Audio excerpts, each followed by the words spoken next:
For a great cup of joe, there's one thing you should know. Your morning brew can also be playful. Buff Boy Brewing guys make the temperature rise, and you surely feel naughty when you swallow our coffee. If you want some real heat, give your mouth a fine treat. You will want some more, rest assured. Buff Boy Brewing, you can't get enough of. This is Canada Day Live with Jeremy Bradley, celebrating the country's 150th birthday. JB chats with artists from every province and territory from coast to coast to coast. Spending Canada 150 with us, Alan Doyle, Natalie MacMaster, Jimmy Rankin, Paper Lions, The Trews, Barenaked Ladies, Roch Voisine, Susan Aglukark, Doc Walker, Codie Prevost, Terri Clark, Dean Brody, Welders Daughter, and Jona Barr.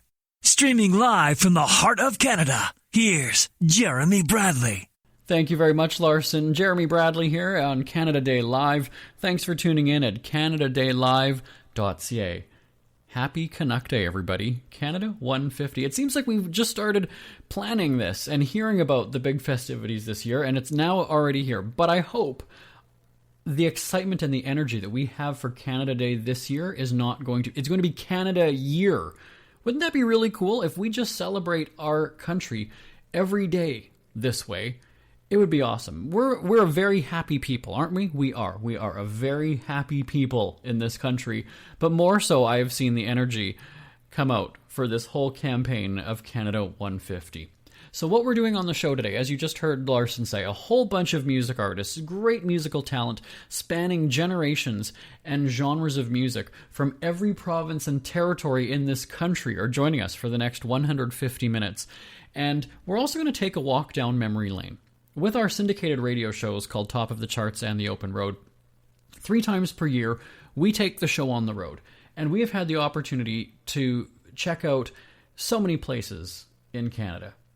Nova Scotia, Quebec, Manitoba, Alberta, Yukon, and many places in between. So those are our destination pinpoints this week, or on the show today, that we're going to be checking out and reliving some of those moments. I'll tell you about what I got to experience, and you can even see for yourself and hear some of those interviews. We'll have those details coming up in just a little bit, but we need to get to the celebrity phone because Canada Day Live starts right now. Well, let's get right to the festivities here on Canada Day Live. Our first stop is in Newfoundland, and it's brought to you by putdownyourdamnphone.com. That's right, it's a holiday. Spend time with your loved ones, not your phone. If you know someone who can't put down their mobile device, this book is for them. Check out Put Down Your Damn Phone already at putdownyourdamnphone.com or on Amazon and iTunes. Alan Doyle is joining us on the line. You know him from his many high-energy performances with Great Big Sea. Actually, the first concert I ever went to, if I'm not mistaken. Happy Canada Day to you. And to you, sir. Happy Canada Day to you. Thank you very much, and thanks for chatting with us on the holiday. You know, it's been a few years since I visited Newfoundland. It was the Juno Awards, I think, probably 2009 or 10, but something like that, yeah. It's definitely a unique place to visit. So tell us, what is it like to actually live in Newfoundland? I only spent a few days. Well, I live in the city in St. John's, and you know, it's a small city, kind of like there's a lot of cities this size around Canada, but St. John's is unique because it's way on the edge, right? It's way on the, not only is it on the island, but it's on the very eastern edge of the island, so it's about as far east as you can go, you know, and so it's compared to the rest of the country, it's kind of, it feels a little isolated sometimes in the best kind of way, where you feel like, you know, whatever's going on out here doesn't necessarily mean it's going on anywhere else, and that's one of the biggest reasons to come visit and check it out.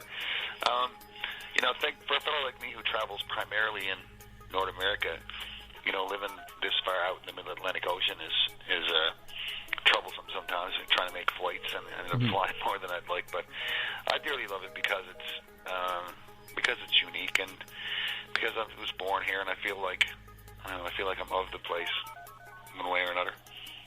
Well, it definitely does feel like it's, and I mean this as a compliment, it's like it's a different world. You say, you know, it's a very small town feel, and Canadians, we know, are friendly, but even friendlier over there in Newfoundland, I think. We kind of have to be, don't we? I mean, for hundreds of years, this place, you know, was extremely isolated and was a lot of people's last chance to see land or their first chance to see land when they were crossing the ocean in boats, and it just, we had to welcome people when they were in distress and welcome people when they were, voyaging, and so we became it was kind of one of our reasons for being here was because we were open-doored, for lack of a better word. And I think when the winter's here, when it's just us, and there ain't no ships coming and going, I think the people had to look after each other because you couldn't make it on your own. It's too hard, So it's just, I think there were very practical reasons that bred a group of people out here that are both welcoming to visitors and extremely kind and caring about each other. And the scenery is absolutely beautiful. What I remember was the fog, and when I was in St. John's, I mentioned for the Junos, and I'm trying to remember the name of the hotel, the $1 Million View of the Harbor, Battery Hotel. Yeah, sure. Is it? Yeah. And that whole hotel, the lower part of that hotel had a sort of an empty kind of office space, and that's where Great Big Sea recorded 2 of our first records. Were in that old space. We had our studio in there, and so we had a view of St. John's Harbor to make the up record and the play record. So I did not have a view because I was, I think, the second floor, and I go open the fog the entire time. Like, we're talking right out the window, couldn't see a damn thing. I always say one of the greatest things about being a Newfoundlander is no matter where you go, the weather is better. And there's a lot of people, though, that in our country anyway, that think that Toronto is the eastern edge of Canada, which we know clearly is not correct. But let's talk about the music scene there, because there's a whole bunch of pubs, and there's some really awesome music in town. Yeah. Well, I mean, most of the part of Newfoundland that I'm from, down on the southern shore, as it's called, is very Irish settled, right? And so it's very Celtic influenced, and the instrumentation that people learned to play wasn't pianos and electric guitars first. It was mostly accordions and whistles, and the songs that I was brought up singing weren't necessarily pop songs or rock songs or blues songs. They were shanties and Irish ballads and that kind of stuff, and so it made for, in the Canadian kind of melange of music, it made for something that's really unique, because we weren't heavily influenced by the stuff that was going on in the United States until probably the 80s, so it was just, I was born into a place that had a music of its own. And Great Big Sea really propelled Newfoundland, or the region's music across the world, though, really, didn't it? Yeah, we sort of wore it on our sleeve, and it was grateful to do it, to be honest. It was like, Bob Hallett, who always, from Great Big Sea, always said, we have this music that's unique to us. We'd be crazy not to bring it to the rest of the world. But, this is something, our body of work here of our traditional music is something that belongs only to us, and nobody else has this. They all, and it's a calling card that is, and that is wonderful. And on top of that, it's beautiful music, and it's honest music. And I think even when we started writing songs on our own and doing our own stuff, it's just that so heavily influenced the sort of integrity of it. It needs to be something that's true and honest, and I think more importantly, it influenced as a team and a generation of writers that looked inward first. I think all too often, if you're from Iowa, you think you have to sound like you're from Los Angeles, right, or write a song about a fast car or something, and of course in Newfoundland, all the guys write about being from Newfoundland, and that's beautiful. And it was 20 years of success, and when you think about that, these days, it's almost unheard of for artists or groups. Yeah, and it's really, it would be more difficult now. I mean, we came along in Great Big Sea at a time when, in the sort of the early part of the 90s, we were just entering sort of a Celtic wave that was going on across the country. And, the Rankins were doing well, and the Barrs were doing well, and a whole bunch of stuff. And thankfully, the country of Canada was open to it, right? And so those of us that wanted to keep doing it, we already had an audience for it. And it was excellent. And I mean, I'm so grateful to the country of Canada for, turning its ear to what's really a tiny little part of the country and adopting it and accepting it the way they have.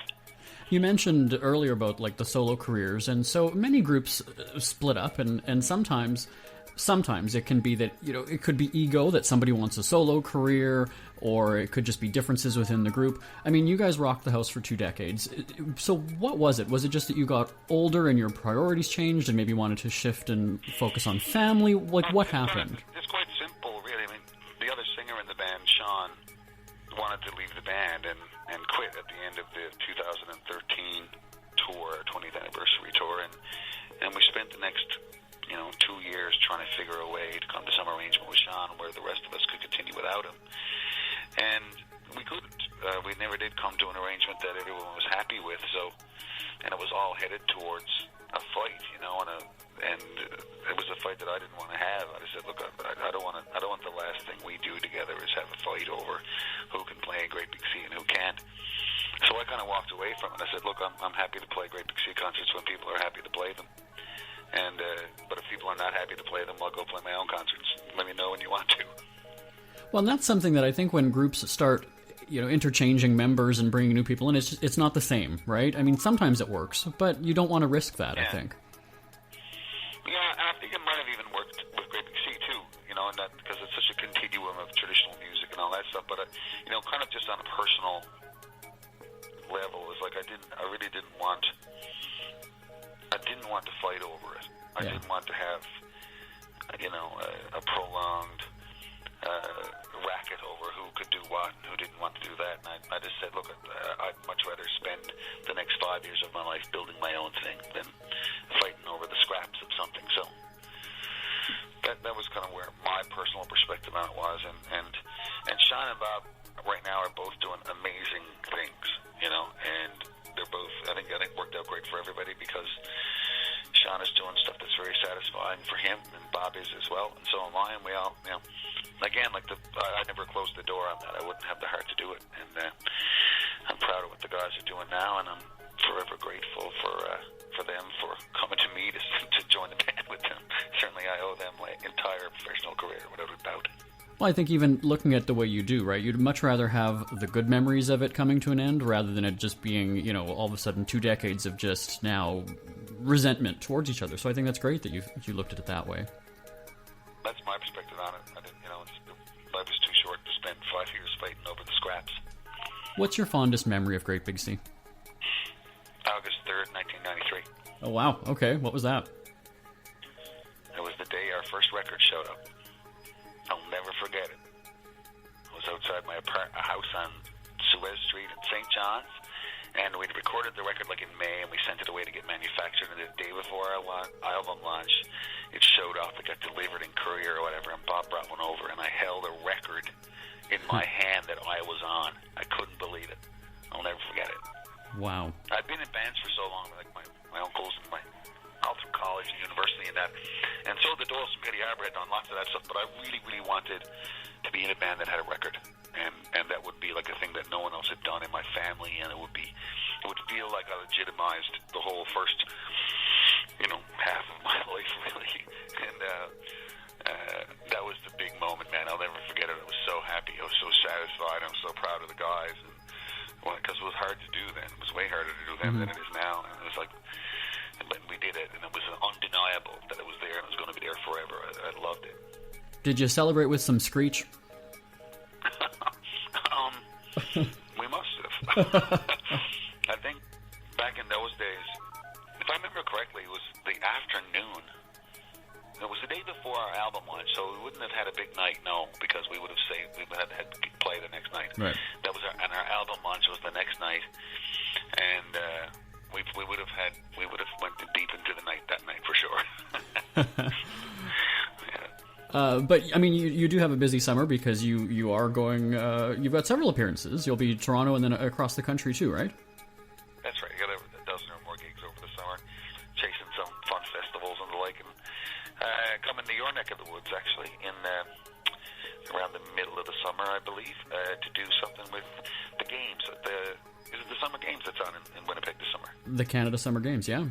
Yeah, so I'm going to be kicking around for that for a night. It'll be fun. Well, yeah, no, it's the city's ramping up for that as well. So I know you are also doing a lot of writing, not necessarily just music, though, right? That's right. I started writing books. I wrote a book a couple of years ago called Where I Belong, and I just literally today got the final draft and the pages outline for a new book that's going to come out in the fall called The Newfoundlander in Canada, and it's all about my first journey across the country and what Canada looked like to a fellow from a fishing town who'd never been anywhere. I was going to say, you can take the Newfoundland out of the guy, but you can't take the guy. I don't even think you can take that out of you. You're there. You're set, right? Well, I never say never about anything. I try not to anyway, but I've, been really lucky in my adult life, right? And traveling mostly for music, and I've seen many of the great cities in the world, and it's so bizarre that I've never even been tempted to move to one of them. Mm-hmm. It's never even crossed my mind. I love it here. I love living in Newfoundland. I love the people, and I love the place, and I love the sense of uniqueness to it, and I've come to love where it is in Canada. I love the fact that people from Saskatchewan and are they from the same country as me. I think that's really cool that we have these two, from Manitoba or Nova Scotia, we're places that couldn't be more different physically, yet there's a kinship and a family to it, and I love that about Canada. I was going to say, I think that's a great way to wrap this up, is that, home is home, and we all love the country. It's great, and especially with what's going on in the world elsewhere, it's great to be in Canada.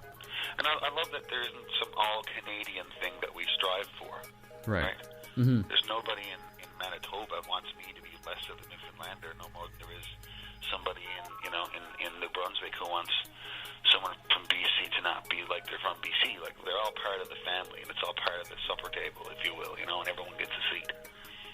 Absolutely. And so I know you're always on social media. Your website has blogs and updates. So how can people stay in touch? Oh, AlanDoyle.ca. You'll find me. I'm around all the time, sure. And we'll see you in Winnipeg for the games then, I guess, too. Yeah, man. All right. Well, for this. Alan Doyle, again, happy Canada Day. Thanks so much for joining us. Yeah, and listen, happy Canada Day to you and all your listeners out there. And I can't wait to get back to your neck of the woods and come see us in Newfoundland. Sure, we'll have lots of fun there, too. We'll see you then. Thanks, Alan. Cheers. Celebrate more Canadian music now at CanadaDayLive.ca. Joining us on the line now from Spruce Grove, Alberta, by way of Antigonish, Nova Scotia, I should point out, is John Angus MacDonald from The Trews. It's brought to you by Entertainment Wrap-Up. Get your fill of celebrity news and gossip every day at entertainmentwrapup.com. The highs, the lows, mostly the lows, from the celebrity world and the rich and famous at entertainmentwrapup.com. Happy Canada Day to you, John Angus MacDonald. Happy Canada Day to you, Jeremy. Well, thanks so much for taking the time. I know the band is gearing up for the main stage at the big 150 party there in Spruce Grove, right? Yeah, we're looking forward to it. Should be a great evening. Well, I guess that's one thing that we can say about Canada Day, and I guess just Canada as a whole, whether you're at home in Nova Scotia, Toronto, wherever you might live, it is just home. You can celebrate Canada Day anywhere, and it feels like you're home, don't you think? Yeah, well, most definitely. I mean, Canadians, they seem to have some kind of inner magnet that attracts them to one another. No matter where we go in the world, I'm always so impressed to see Canadian flags. So many Canadians find us no matter where we're playing, and more specifically Nova Scotian flags. A lot of Nova Scotia proud people out there as well. But it's a great thing. It makes us feel right at home no matter where we are. You mentioned that when I was in Cuba a few years ago, it was almost shocking, actually, to see a Canadian flag on the back of a bus. And then I thought, wow, that's really what people think about our country, though. They're willing to have our flags flying in their own land. We've played in Dubai to many Canadians. Australia, tons of Canadians in Australia. They come out of the woodwork every time we tour down there. We've been to Cuba to play, believe it or not, since you brought Cuba up, and found Canadians there. We find them everywhere. Down in the South, in the States, over in Japan, Europe. I mean, I don't think there's a single trip the band's taken where we haven't had a Canadian, and even more specifically, an East Coast Canadian, track us down, and they want to buy us a Keith or take us golfing or show us a good time in the place where they live now. But they miss home. It's like, it's inevitable. Everybody misses home no matter where they find themselves in their situations and lives, and it's one of those things we're happy to fill that void for people wherever we find ourselves. Let's go back to the coast for a second. I mentioned Nova Scotia at the top. Admittedly, when you think of Antigonish, a place of maybe 10,000 people, I don't even think that. less. When I was there, it was about 5. I mean, it swelled to about 4 times that size during the St. FX school season when the university was in session. But yeah, about 5,000 people live there year-round. And there's a Boston Pizza, from what I understand. There is now, but that wasn't there when I was growing up. It was all about the wheel. Like, the wheel is their sort of like calling card in the pizza department. It's world famous. But yeah, I mean, I think it's a bit of a shame to see some of those big box leagues moving in, but it's the inevitable stampede of progress. But it's interesting, though, that people on the East Coast, we've had Alan Doyle on our show from Great Big Sea, from Newfoundland, and Natalie MacMaster, PEI, but there is just something about the East that is a gem to this country. And if people have not gone there, I know when I was there in Newfoundland for the Junos several years ago, you feel like you're in a different country, but it's still Canada, but it's still so different, don't you think? I think that about Canada in general. I feel like it's a loose affiliation of many different places and ways to live. I mean, I'm glad that we did it the way we did, and I'm glad we can call the whole place our home and the whole place our country. But I mean, every little area has a really unique and distinct way of doing life, and the East Coast is a huge example of that. Definitely, laid back, low key. I mean, depending on where you are, if you're very rural, it's extremely undeveloped. And I say that in a good way. It's nice to be able to get away to places like that where you feel like you're still in some untouched land, Let's talk about the music scene in rural Nova Scotia. 5,000 people maybe. What was the music scene like when you guys were getting started? Because you've been together since, even before 2000, right? 1990... Yeah, we got together in like the 97. I mean, I was 15, maybe 14.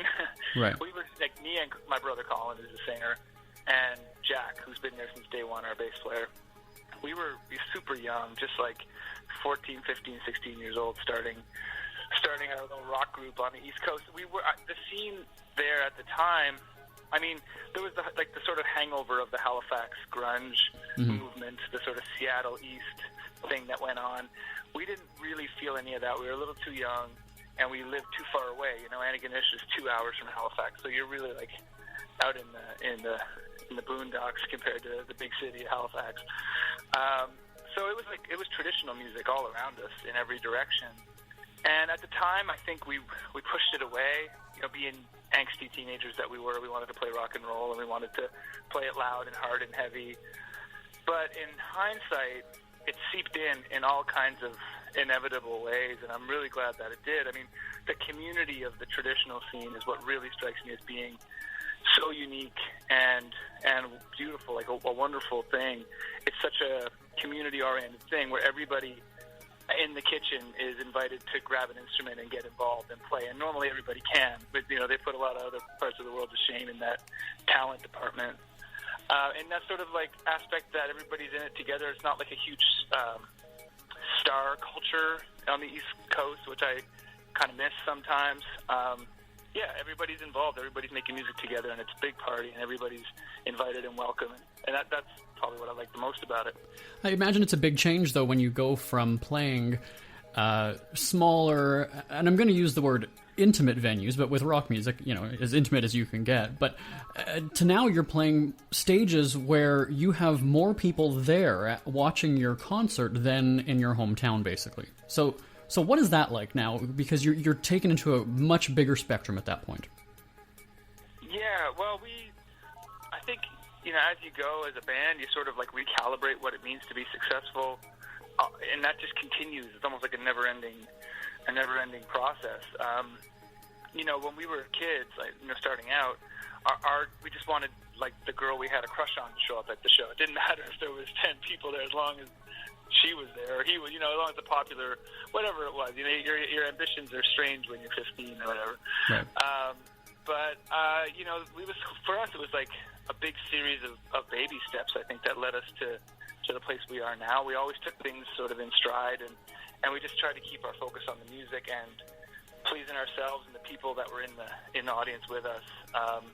So that's just been a gradual thing like that, to the point where then you realize, it's amazing to be here. Every now and again you have I guess you call them like pinch me moments, where you're like, oh, never would have thought that it would have led me here, but I'm sure glad it did. So you mentioned these pinch me moments. I want you to name drop for a second, because you guys have worked and played and toured with or whatever lots and lots of really big names. So name some of those for us. Well, we've shared the stage with so many of our heroes. I mean, we've been really lucky in that department. The Rolling Stones invited us to open for them in Toronto in 2006, right around our second album. We went on tour with Robert Plant around that time, and Guns N' Roses and Kiss and Aerosmith, and it's a pretty long list of Cheap Trick, people we've been lucky enough to collaborate with in one way or another. Springsteen. Springsteen, oh yeah, Bruce Springsteen. Forgot about it. No, you can't forget Bruce. No. Yeah, he invited us up on stage. Actually, that was near to home. We did a show at Magnetic Hill, right outside of Moncton, a big festival show, and we met him just before he went on, and he invited us on stage. He said, come out in the encore. We're going to do Twist and Shout. We're like, what? Really? What? Okay, better start pacing ourselves, boys. Start watering the drinks down a little bit. But yeah, we ended up on stage with him. Some sort of magical things that sort of have come our way over the years. In between a lot of waiting around and riding on buses and flying around on planes, but those are the moments that are really they sort of jump out. I was going to say, you could almost put them into a time capsule. Huh? See what did you get? Nice segue. I like that one. Well, I mentioned it. Give that a quick plug for everybody. Tell time capsule. Yeah, well, our latest release, our label sort of called for a greatest hits album, which kind of blindsided us. We had no idea.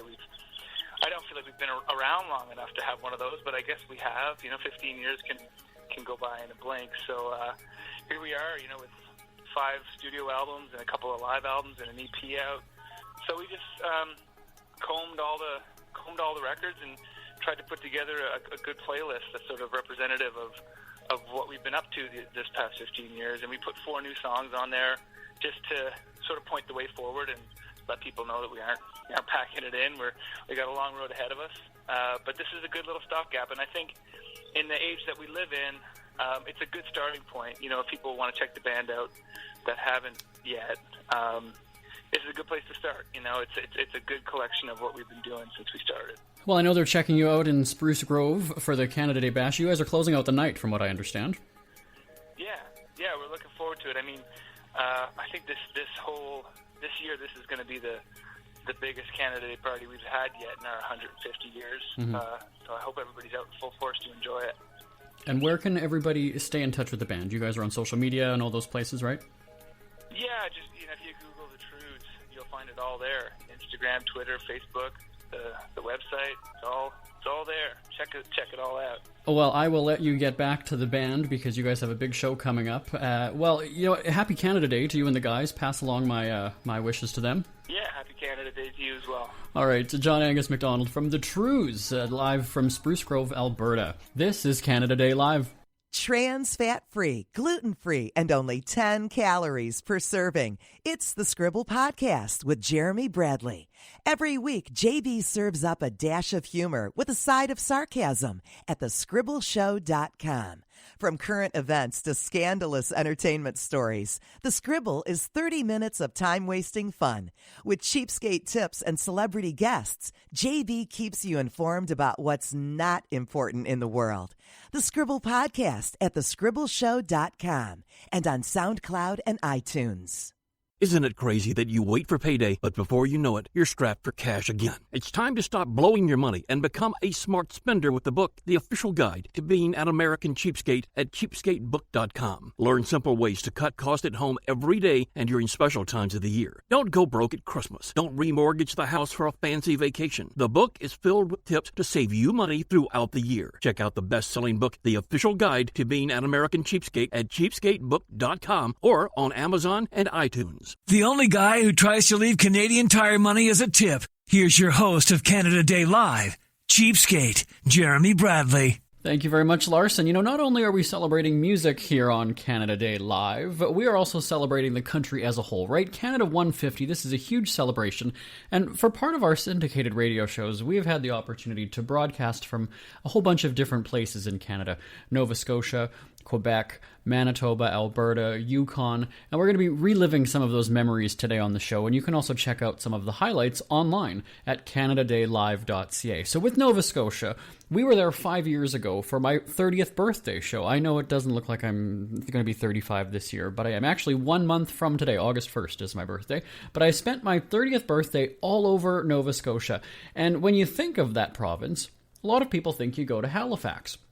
We actually didn't spend any time in Halifax at all, and we just zigzagged all over the province for about 4 or 5 days, and we met some really cool people. Rural life was not for me at the beginning, but I have to say, I was converted. They changed me there in Nova Scotia, and we met some great people, but we also did some really fun things. Tidal bore rafting. I had never heard of that before, but definitely you go when the tide comes in and you are covered in brown water and you're riding the rapids in a sense.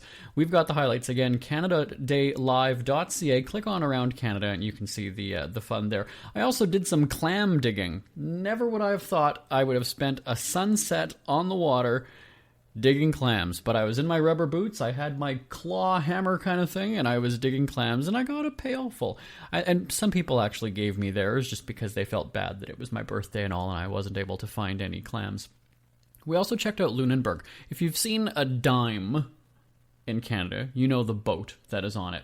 Well, I got to see the iconic boat that was getting some work done. It was getting a facelift, if you will, but still very iconic. I had no idea that it was there, and we, with our tour guide, we just happened to come around a corner, and she's like, oh, by the way, do you know what that boat is? And I really didn't. Once she told me what it was, then it all made sense. One of the funniest moments ever, though, during our travel broadcasts, and we've broadcast from, like I say, all these places in Canada. We've done Puerto Vallarta 4 times, Houston. Coming up in a few weeks, we'll be in Indianapolis, Indiana. But one of the fondest memories I have from a travel show is in Nova Scotia, and I've got to tell you this story. I love the fact that tourism boards are so welcoming. The people in town are great as well. And we had a student intern who was escorting me to go to an activity, and he was given sort of strict orders to kind of follow the schedule that we have. Don't go off our schedule. Don't go off a different road than you're supposed to go on. Like, it was very mapped out. I think he was excited, but also kind of nervous. There's a bit of an expectation that's put on him, especially when he's transporting media. And we were early where we were going. We were making good time, and we passed a mini golf place. And it was fairly early in the morning. It wasn't like before sunrise, but it was at a gas station, and there was a mini golf. And I had said to him, let's go mini golfing. We've got time. And he looked at me, and he was almost like deathly afraid, because I think in his head he was going, that's not on the schedule. I don't know. Can we do that? And I assured him, I said, you know what? I'm in charge on this trip. Like, I'm the boss. We're doing my show here. It's fine. You're not going to get in trouble if I said we're going mini golfing. And, I wasn't pressuring him in any way. And you could tell that he wanted to do it because he's, teen or early 20s. So he's like, yeah, why not? And it was probably one of the funniest moments because it wasn't on our schedule. It wasn't planned. It was just this side of the highway truck stop with a mini golf place in the back. And we had so much fun. We were going, taking a bunch of pictures of each other, doing silly things on the golf course, and it was a really good time. So the point of the story is that Nova Scotians made us feel so welcome. As I said, we zigzagged all over the province, checking out the Bay of Fundy and Lunenburg and just some really historic places as well. We went kayaking, we had a picnic on the water. It was just incredible. So again, the highlights are at canadadaylive.ca. If you want to go to the direct link, it's novascotia.jbonair.com. novascotia.jbonair.com.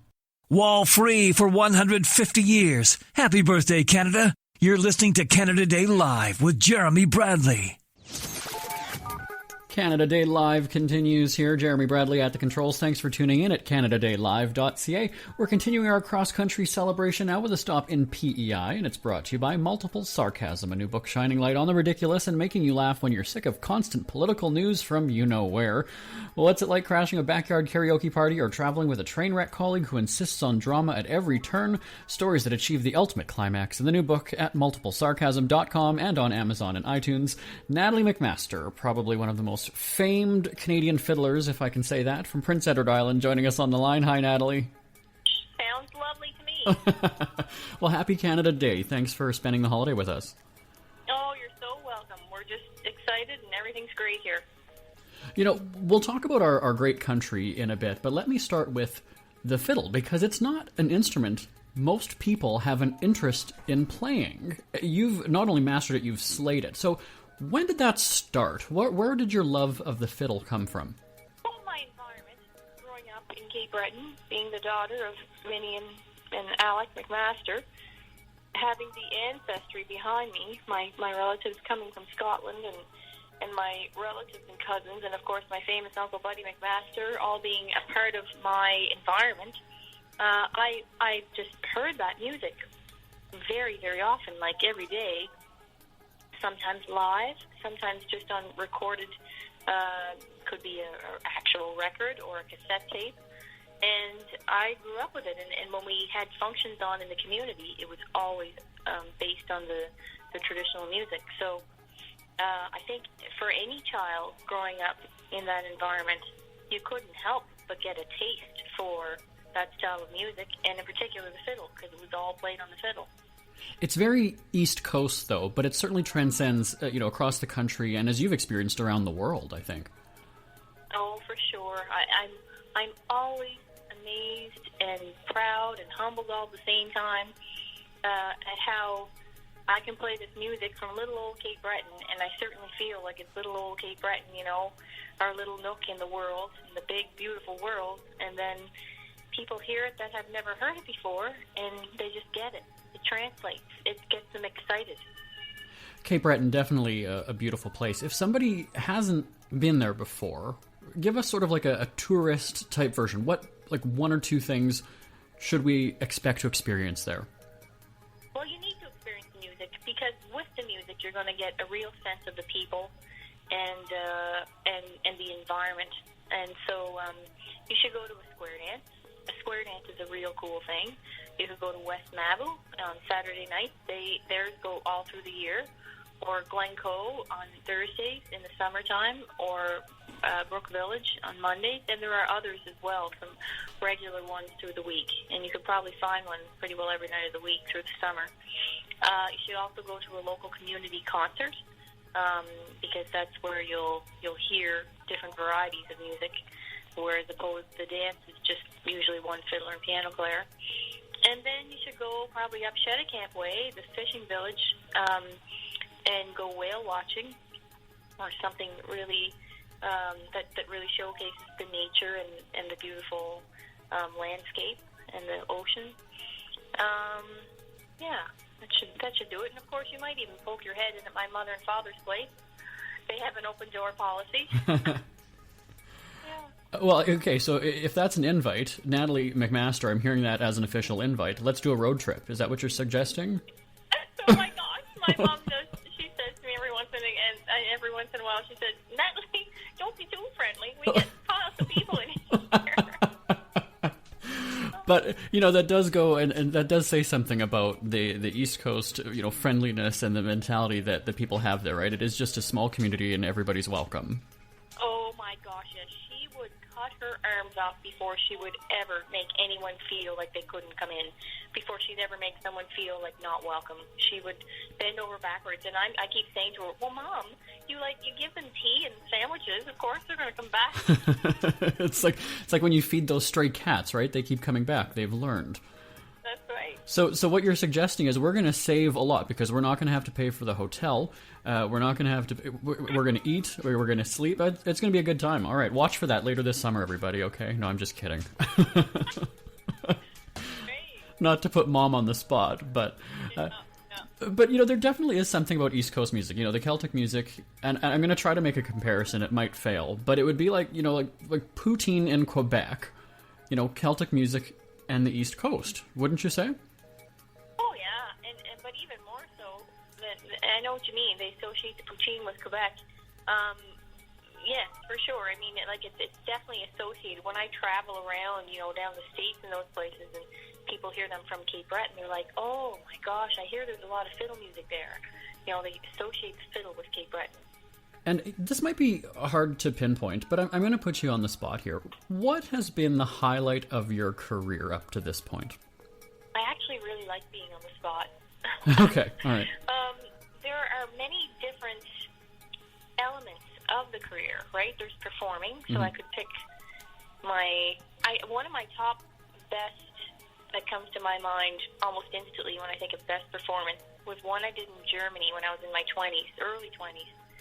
And I was shocked at the amount of people, and I was shocked at how they thought I was some sort of a rock star by the way they were jumping and screaming and mosh pitting, and it was nuts. So I'm not taking credit for it. I'm just saying, like, Germany really likes Celtic music, or certainly that festival did. Then there's the world of honors. You know, the honors that come across your way when you're not even thinking about those sorts of things, by way of awards and honorary doctorates, the Order of Canada, those things, and of course the Order of Canada was probably the pinnacle of that. And then there's opportunities, like really incredible opportunities. I can remember being on Sesame Street. Mind you, it was the Canadian version. So it was called Sesame Park. And I remember thinking, oh my gosh, I've really made it. And when you're hanging out with the puppets.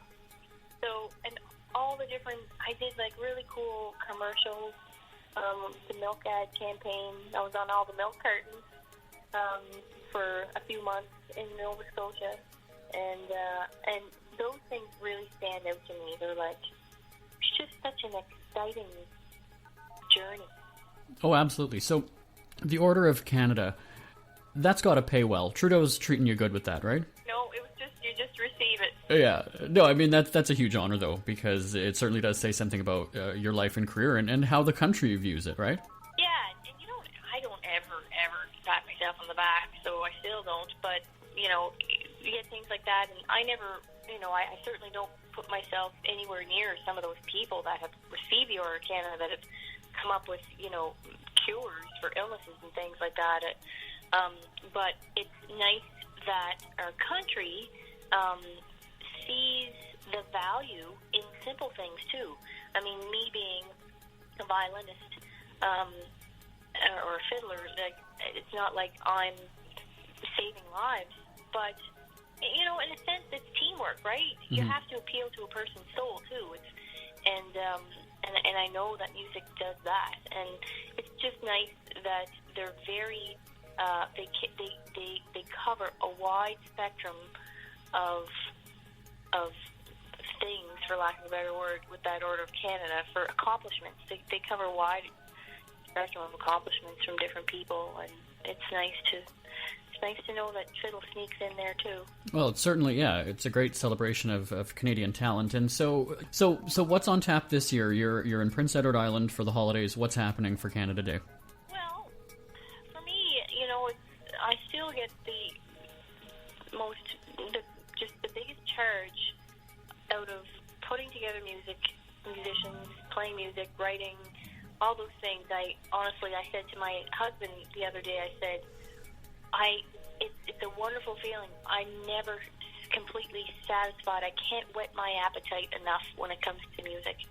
Like, I just want to chew and chew and chew on it. Like, I want more and more and more. And so it's great to be able to play Canada Day. We have some awesome musicians with us, some PE Islanders included, of course, J.J. Chesson from the famous Chesson family, and then my own Mac Morin from PEI. And then we have a couple of cool dudes from Toronto, Mr. Elmer Ferrer and Ben Whitman on guitar and drums, and also a local bass player named Remy Arsenault. And so I'm very excited to play with all of them.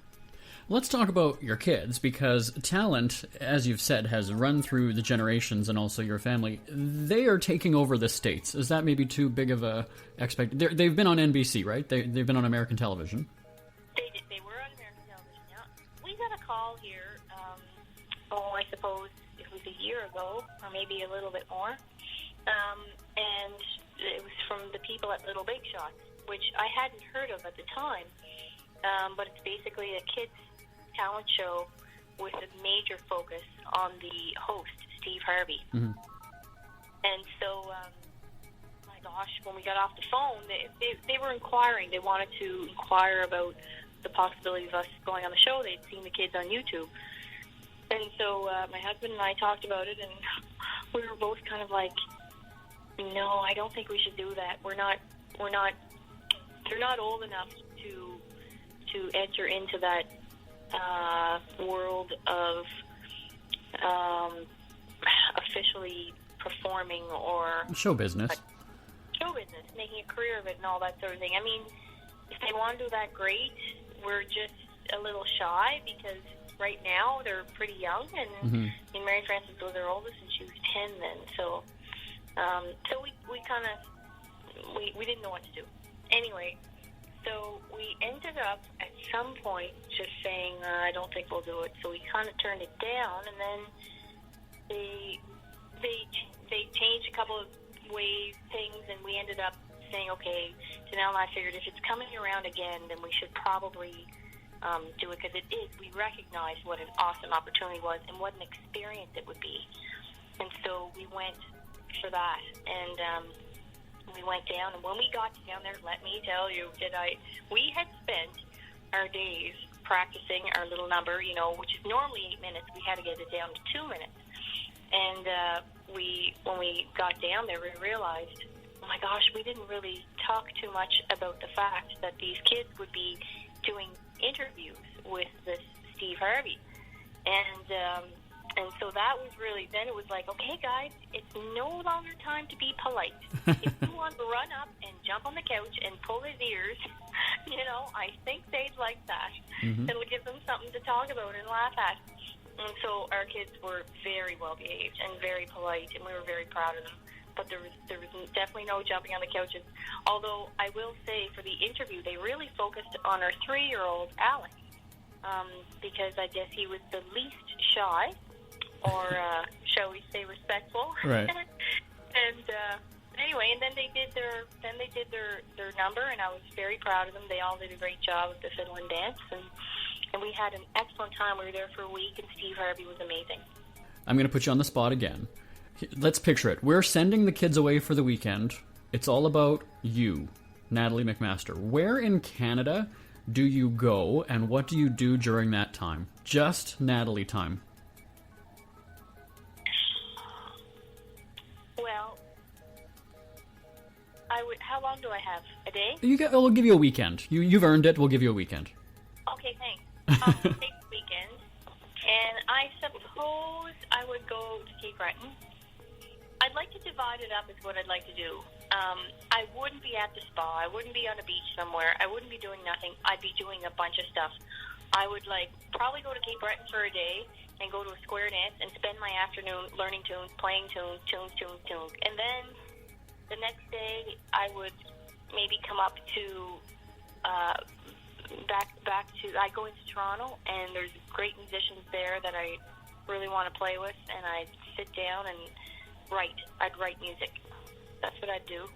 Isn't that boring? No, but it's your passion, right? So you enjoy it, and it's just like a writer, right? They might on the weekends spend their time writing while other people are at clubs, but it's what they live for. So no, I think that's great. That's true, and the day-to-day that we live here, to squeak out that time where you can sit and focus to learn is very rare. I have to organize it. I have to sometimes get a babysitter over or leave the house or something to go to that effort. So, yeah, I would do that. Well, thanks so much for joining us, and happy Canada Day to you, Natalie.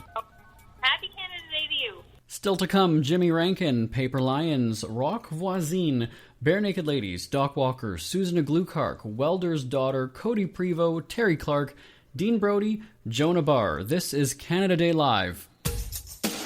Ever had something to get off your chest but never had the balls to say it? That's a load of crap. Speak Free with JB.com is exactly what you've been waiting for. Your chance to tell it like it is and not care what anybody else thinks. Have your say on issues of the day. Join newspaper and radio columnist Jeremy Bradley as he tells it like it is. Hundreds of thousands of people have stopped by, including some well-known celebrities who have had a chat with JB and speak candidly about what's really going on in the world. You can join them too.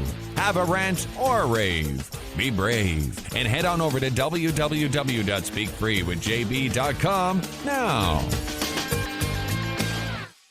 Who are are the Kardashians feuding with now? What did that little thug Justin Bieber do this time? Who's getting hitched? And who's headed for Splitsville? Hear the latest celebrity news and gossip every day on Entertainment Wrap-Up. The good, the bad, the ugly, but mostly the ridiculously hilarious. It's all recapped in this daily segment at entertainmentwrapup.com. Have a laugh at the expense of the rich and famous when they take themselves way too seriously. It's 3 minutes of time-wasting fun at entertainmentwrapup.com. Check out Entertainment Wrap-Up at entertainmentwrapup.com. Brought to you by Speak Free Books. Determined to make an igloo in the backyard today.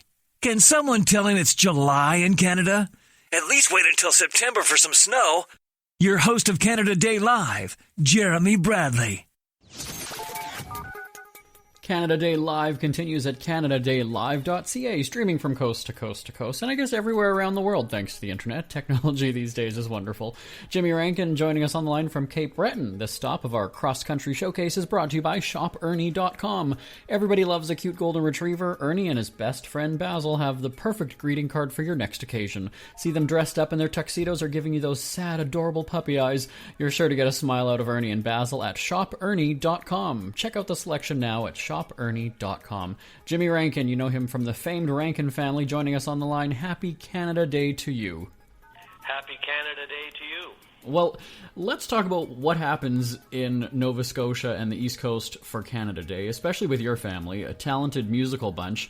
Take me back to the good old days. What were you guys doing to celebrate Canada? Generally, in the Canada Day, when I was growing up, my family band, the Rankin family, we did local stuff around Cape Breton. We were usually performing on July 1st at some concert, either a dance or a variety concert or something. So that was pretty much standard for us. And always when I was growing up in my community of Mabo, they had a celebration that weekend, so it would take up the whole weekend, and they had, you know, stuff for kids and adults. And like I said, usually we played for one or two dances over the weekend. So that was usually my Canada Day growing up from the time I was 12 and onward. There's something very community and rural about East Coast celebrations. And it's very, as you were saying, it's very like family-based, it's very welcoming, and it seems like it's just a good time. Yeah, generally, every little community has some sort of celebration during that time. So, and it is very family-driven. Yeah, like I said, when, you know, growing up when I was a kid, as far back as I can remember, even before I was playing music, they had, Mabo had a picnic, and they would build a stage, and they had fiddle music and games for the kids and food, and it was just a celebration. So I think that was pretty much the case across the East Coast. Everybody embraces it in a big way. Well, let's stick with the family subject for a second, because, as we mentioned, the Rankin family, legendary music group. How did the whole family get involved in the music biz? Well, it was just music was always part of my family from as far back as I can remember. Earliest childhood memories. My mom and dad just loved music, and they had us performing very early on, and music was a very big part of that community as well. A lot of Cape Breton fiddle music and song in that neck of the woods, in this neck of the woods. So, you know, my older siblings, I'm from a family of 12, so they had a band early on, and they played for all kinds of local functions.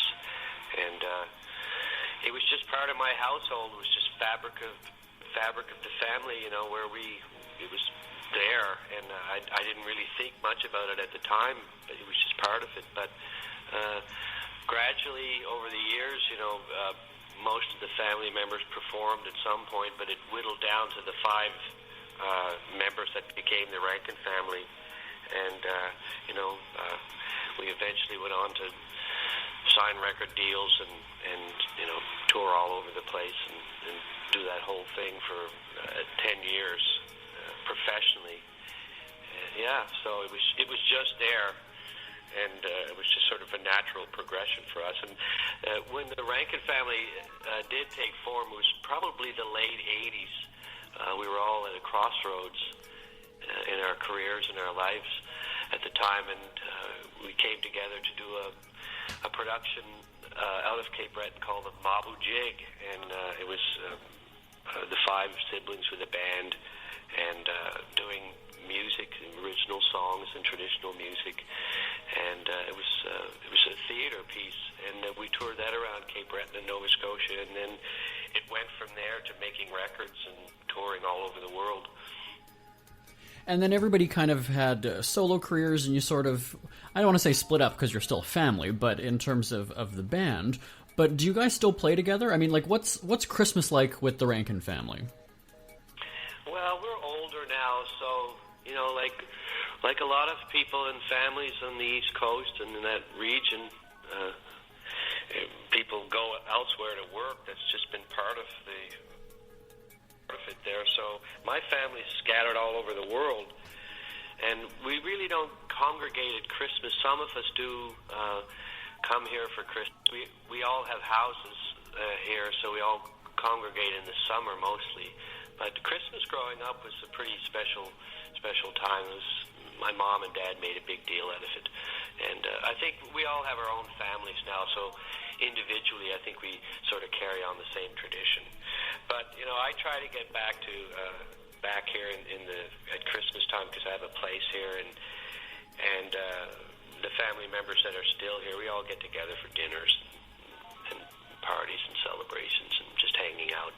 Is the family now handing over that musical tradition to the future generations? Are the kids now kind of still carrying on with music? Well, I'm probably the one who's really continuing in that path is Molly's, John Morris's daughter, and she's doing extremely well with her band always. And, you know, they're touring around the world and to great success, and things are going very well for them. You know, everybody's musical, but it's just something that we didn't really advocate. That you know, I have 2 kids myself, and they're very musical and artistic, and they play cello and violin and piano and sing. But God knows if they'll continue. Who knows? I would never, force them to do that. But if they get that bug, and you need the love bug of music to pursue it, because it's such a difficult line of work to be in. But if they get it, I'm sure they have the talent. Then I will, support them as much as I can. But I think it's as I said, Molly's sort of the one. Surprisingly enough, she was a Celtic player because her dad was a Celtic musician, and she's gone on to writing songs and playing in a pop band. So I guess that's continuing it, and she's doing really well with her band. So. We're very excited about that. Well, you've done very well even with the solo career. Backroad Paradise, that was released a few years ago, so it is on iTunes now. People can get that after listening to this show, of course. But are you working on any new music now? What do you have on the go now, let's say, for the rest of the year? I'm just doing sporadic things this summer into the year, and probably in the fall, I'm just putting together music for a new project, a CD. So probably in the fall I'll start working on something seriously, and hopefully have it out in the new year and start touring that. But yeah, that's my plan, and that's where I am right now. Well, happy 150 to you, Jimmy Rankin. Thanks so much for spending the holiday with us. Happy 150 to you, and happy Canada Day to everybody out there. This is Canada Day Live. Celebrate more Canadian music now at CanadaDayLive.ca. Canada Day Live continues. Jeremy Bradley here at the controls. We're stopping now in Charlottetown, Prince Edward Island, and it's brought to you by cheapskatebook.com. It's not about penny pinching, nickel pinching. It's about being smart when you spend. Creative ways to save your money and even make some too. In the official guide to being a Winnipeg cheapskate, check out the best-selling book with tips and tricks to be a thrifty Canadian at cheapskatebook.com. John McPhee from Paper Lines joining us on the line. The indie band has been rocking since 2004. Happy Canada Day to you, sir. You as well. Thank you so much. We'll talk about your music in a second, but let's talk Canada Day in PEI. What goes on there? Every year in our capital city of Charlottetown, there's a big celebration, really fantastic fireworks, and sort of a fun day, sort of family-driven events happening in the city that lead into the evening of celebration. Generally great music, as I said, fantastic fireworks, and then usually some Canada Day parties ensue later on. Now, is it fairly mellow, or does it have that rowdiness like Newfoundland does? I would say, we're coming in a distant second to Newfoundland in terms of rowdiness. There's generally a party, but maybe a bit more tame. So, what are your plans this year? What are you guys doing? Well, I have 3 children actually under the age of 5, and they're actually terrified of fireworks, and so we actually might go to a little park that is about half an hour from the capital city, but it's on a bay and it overlooks the capital city, and so we can actually, if we sit there, we'll see the fireworks go off, and then we'll hear the little pop, pop, pop a few seconds later, and that tells me that'll be just enough adventure for this year. So what is it? It's the sound that they make, or what is it that frightens them? Yes, yeah, exactly. Yeah, I mean, the fireworks in Charlottetown really are a big, a big show. And I believe they're the biggest maybe east of Ottawa or perhaps Montreal, but, they're quite large. They really put a lot into them. And but when they always do those big volleys towards the end that are really exciting, right. But incredibly thunderous. And so it's, either earmuffs for the children or we'll watch from the park 20 minutes away. And just wait till they get our age. They're going to be already long in bed before it even gets dark in the summer, like some of us, There you go. Let's talk about the band, though. How did you guys get together? I know your brother's in it, too. That's right. My brother, Rob, and we grew up next door to our guitarist, Colin, and all went to high school with our drummer, Dave, who grew up about 20 minutes down the road. So we all grew up in rural Prince Edward Island, and music was always something that you would dabble in. It was either hockey in the winter or music sort of, basically a lot of the rest of the year. Mm-hmm. And so, there'd be a lot of jamming in basements with different friends, and that was kind of how we grew up. So it seemed pretty natural after high school to continue that to a degree. I had done some traveling, had written some songs, brought them home, and showed it to my bandmates, and they were excited about them. So we kind of fleshed them out, and that was maybe 13 or 14 years ago. Now a lot has changed since then, of course, but the same 4 guys, and as we change together. So all is well. But you turned it in from a hobby into a business, and this was even before, as you say, 13, 14 years ago, social media and YouTube and all of that. So how did it go from a hobby to a business? There were a number of influential factors that kind of allowed us to make that transition, and to some degree we're still making that transition. But as far as the finance side, we had existed as a band, knowing that you tour, you make records, and you collect SOCAN, which are songwriting royalties. And that was sort of the business to us. We weren't really aware of anything beyond that until a friend and former manager, Stephen Carroll, who's a member of the Weaker Dance we worked with for a couple of years, introduced us to a number of other royalties, music-generated royalties, that existed and that might have some money waiting for us. So that sign-up process and collecting those royalties actually, were part of the main thrust behind allowing us to go from part-time to dedicating more full-time hours and that type of commitment to music, and then, ultimately to developing the business. We started a record label behind that to release the records. So that's sort of the transition from hobby to business. Let's talk about the family side of things, because sometimes I can barely get through dinner with my siblings. You are in business with yours. And, I mean, that could go one of 2 ways, right? You've grown up together, so you know how each other communicates, or it could be headbutting. What is it typically like for you guys? Early on, we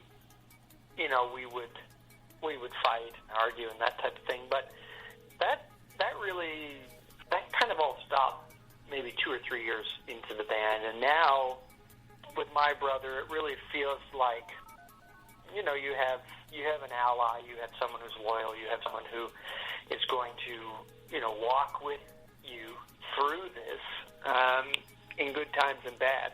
And, I mean, I should say the other two bandmates,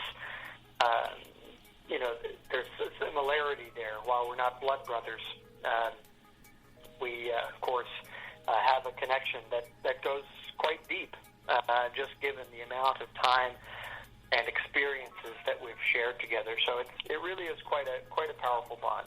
And some of the experiences include some high-profile performances, right? Yeah, I mean, we've had some pretty interesting performances, experiences. We traveled to Shanghai, China for a couple of weeks to perform at the World Expo representing Canada, which was just an amazing experience.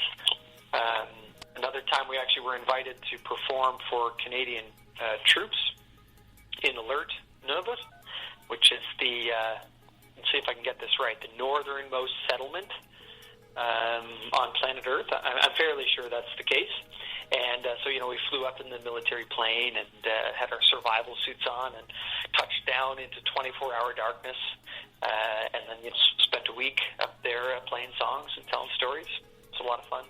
I would go as far as to say is we have traveled and toured more of British Columbia than most people who live in British Columbia. We actually showcased for something called Art Starts, which some listeners from BC might remember. I'm not sure if it's going now, but at the time, this was maybe 8 or 9 years ago, you would go and showcase, and if they liked you, they would invite you to take your show into British Columbia schools. So we were accepted into this and ended up performing at maybe somewhere between 100 and 150 schools all across BC. And that was about a 6-month commitment, but it's an amazing experience. British Columbia is an incredible province. It's so diverse geographically, and from the mountains and the lakes to the desert region and the vineyards, and it's really wonderful. We had an incredible time. Got a little sort of testy towards the end in that you're playing at 8 a.m. and not 10 p.m. So, that got a little old after a while.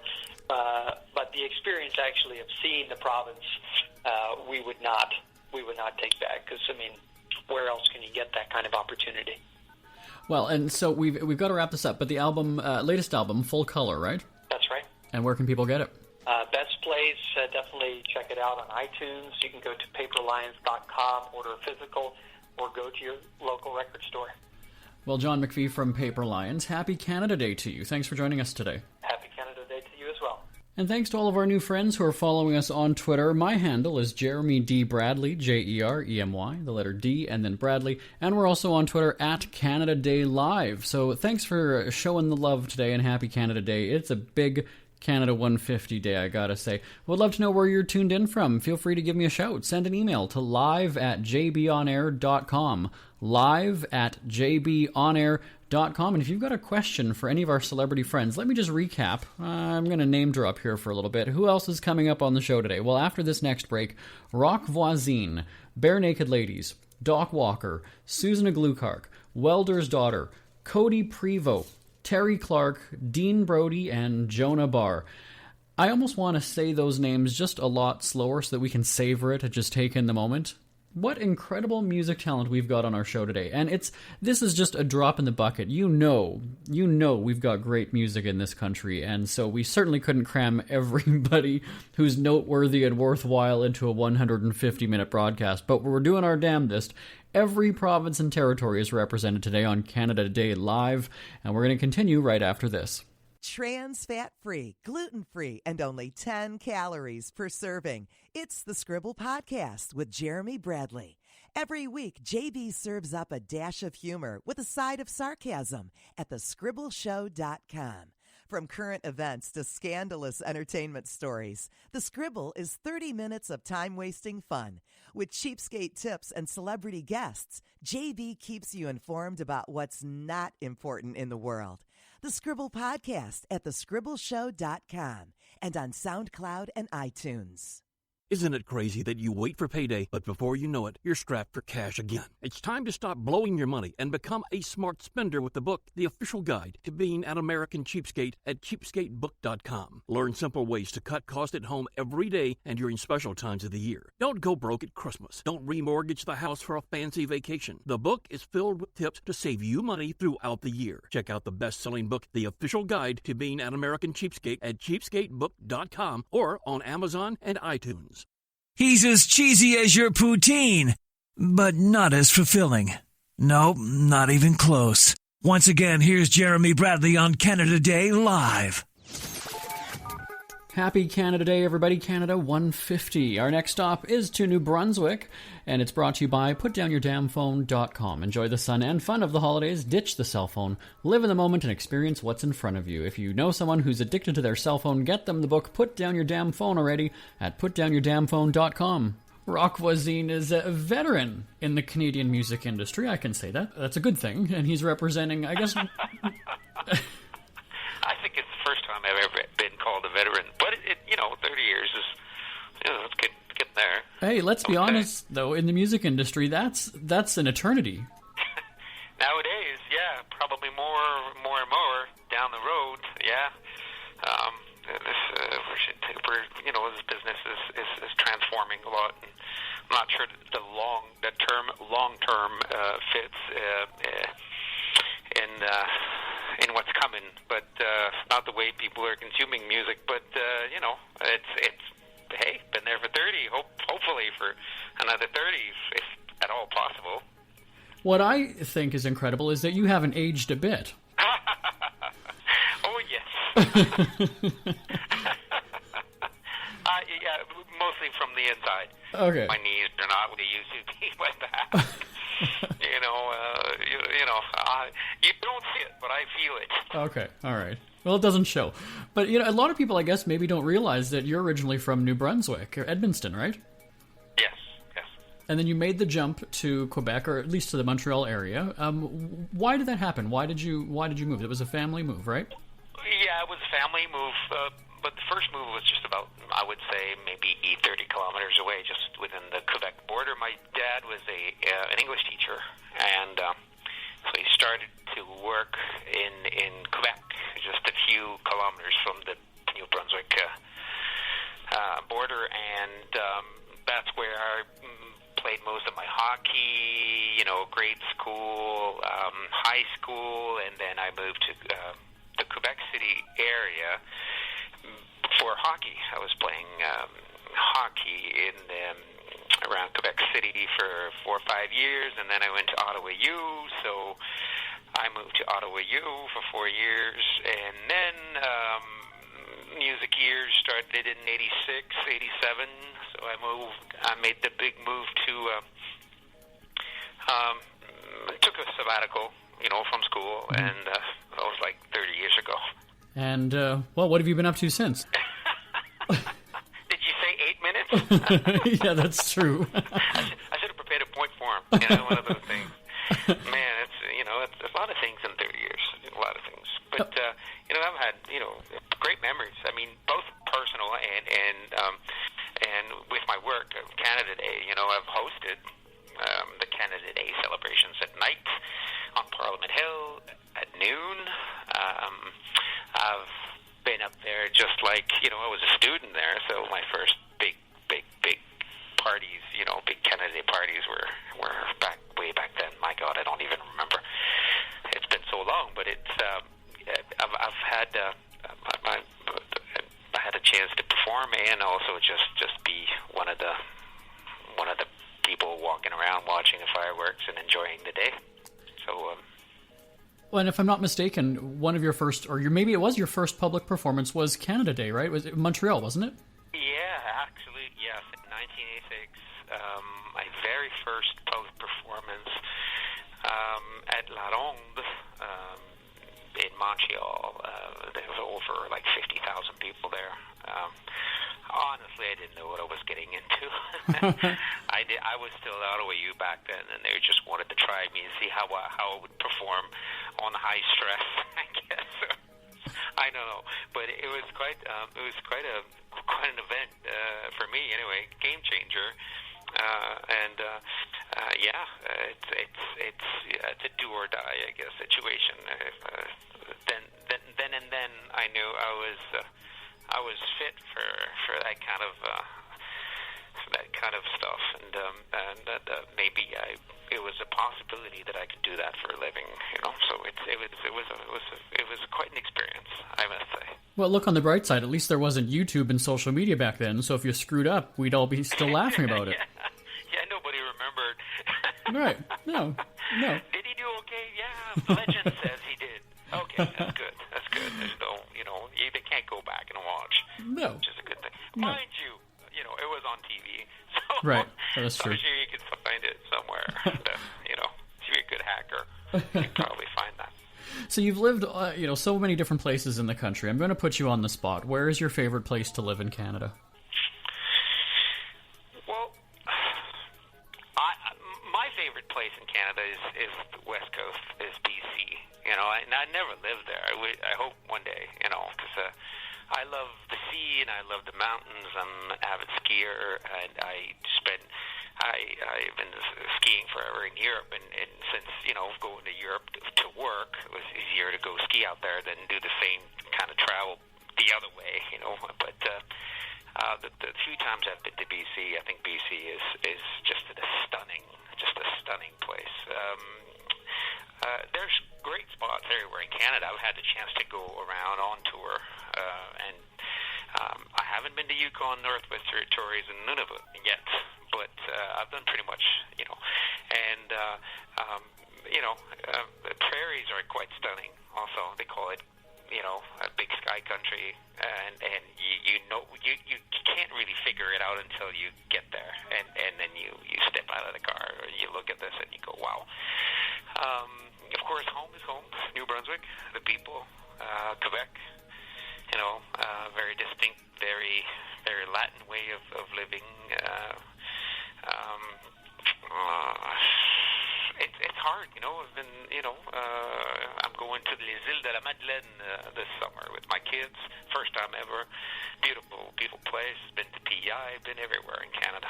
So we have a beautiful country.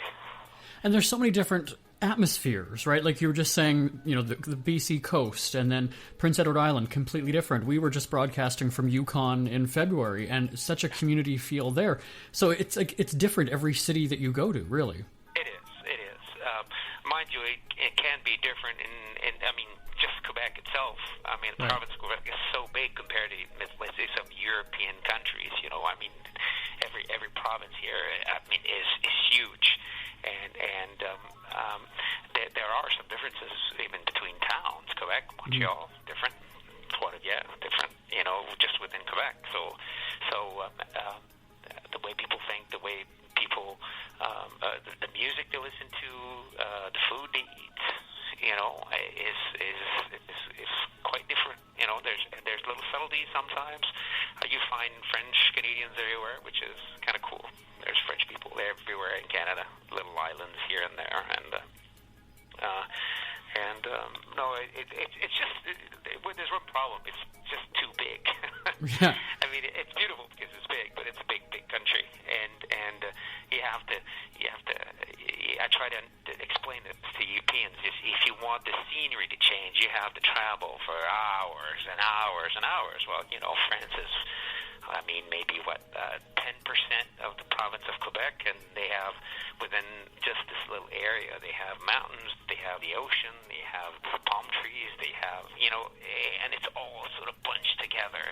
In Canada, you have to travel a lot if you want to change the scenery, and they can't really understand that until they get here. And they call me. I remember friends calling me and say, "Okay, we got 3 weeks. Where should we go in Canada?" Well, let's try 3 months. Yeah. Yeah, there's this notion of big open space that we're so lucky that we live in, and the culture, and they since I spend so much time there, and I see the difference, they can't quite comprehend that. So you've got a bunch of tour dates coming up, I know, through the rest of the year, and people can go to your website for the latest news, right? Yeah, absolutely. Yeah. We just released a new record, new French record here and in Europe. So we'll be been doing promo 10 days over there, 10 days over here, and back and forth for a little while. And we're going to be on tour starting next November here, and then in Europe, and then back and forth. Yes. And where can people get it? Oh, you can get it probably, especially across Canada. I would, iTunes, definitely.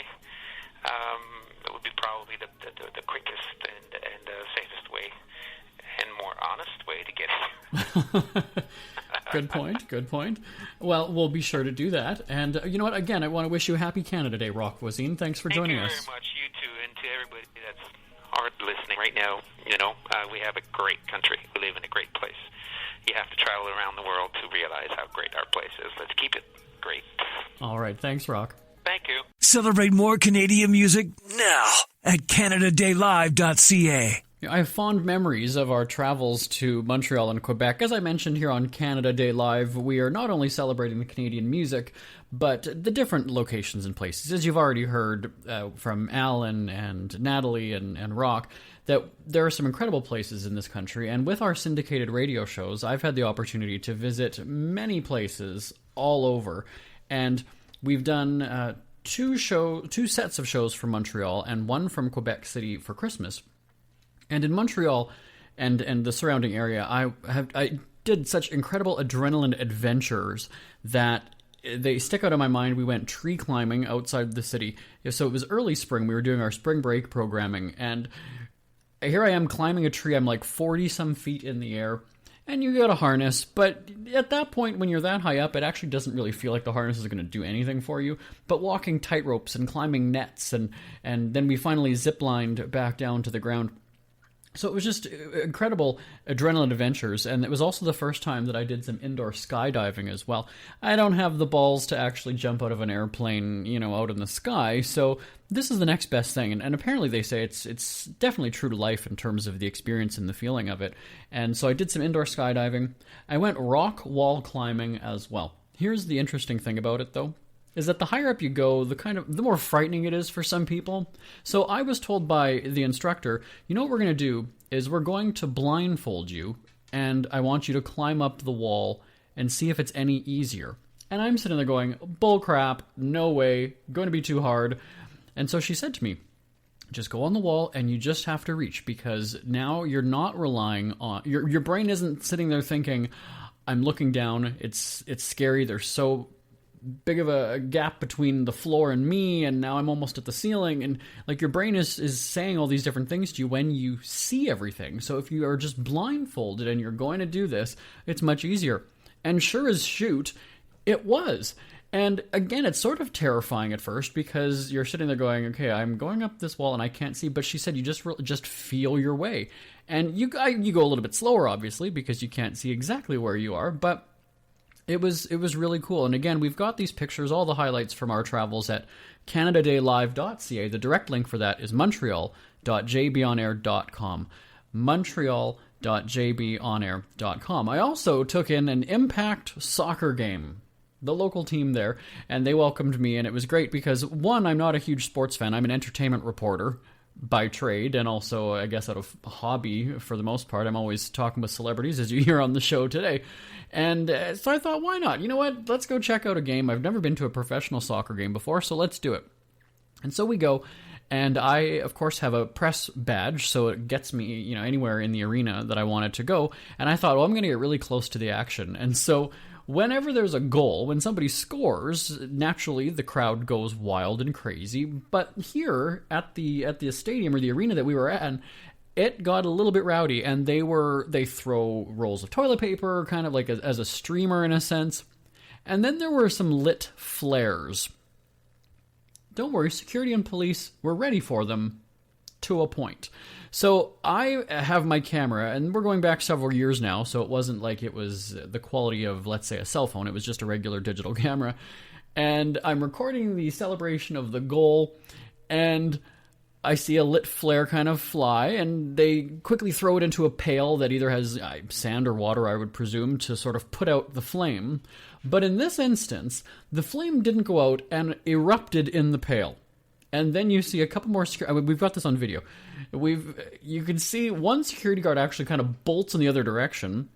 And I thought, well, that's great. He wasn't really protecting the reporters on the sidelines. But no, he was going to get help, or he was doing something. And then you see another guy go and grab the pail and start stomping on it. But for a brief moment, I felt I could be set on fire at a soccer game in Montreal. But it really was a good time. No, it wasn't a safety thing. Everybody was fine. We were all good. But it was certainly an experience there. And one other thing was when we were there for Christmas, we did our Christmas programs from Montreal, was this spa on a boat. You really have to check it out, called Boat a Boat. It's at montreal.jbonair.com. Have a listen, or have a look at that. And then, when we were there at Christmas, I also got a chance to sing with the crooners at the casino. We've got that video on our website. So CanadaDayLive.ca. Still to come on Canada Day Live, Doc Walker, Susan Aglukark, Codie Prevost, Welders Daughter, Terri Clark, Dean Brody, and Jona Barr. This is Canada Day Live at CanadaDayLive.ca. Jeremy Bradley here, back on Canada Day Live. Thanks for spending your holiday with us, and happy Canada Day to you. And as we're recapping all of my favorite memories from my travels across the country for our radio shows, we stopped in Quebec for Christmas, and I checked out the German Christmas market. Actually, one of our entire broadcasts was live there. And it was kind of like a farmer's market, but a regular kind of outdoor market. And it was so incredible to see the different diverse cultures that we have in this country. Because I would not expect in Quebec, where there's a lot of French, to have a German Christmas market, but even the entire city with the cobblestone streets and just the architecture and the landscape as well, it was really great.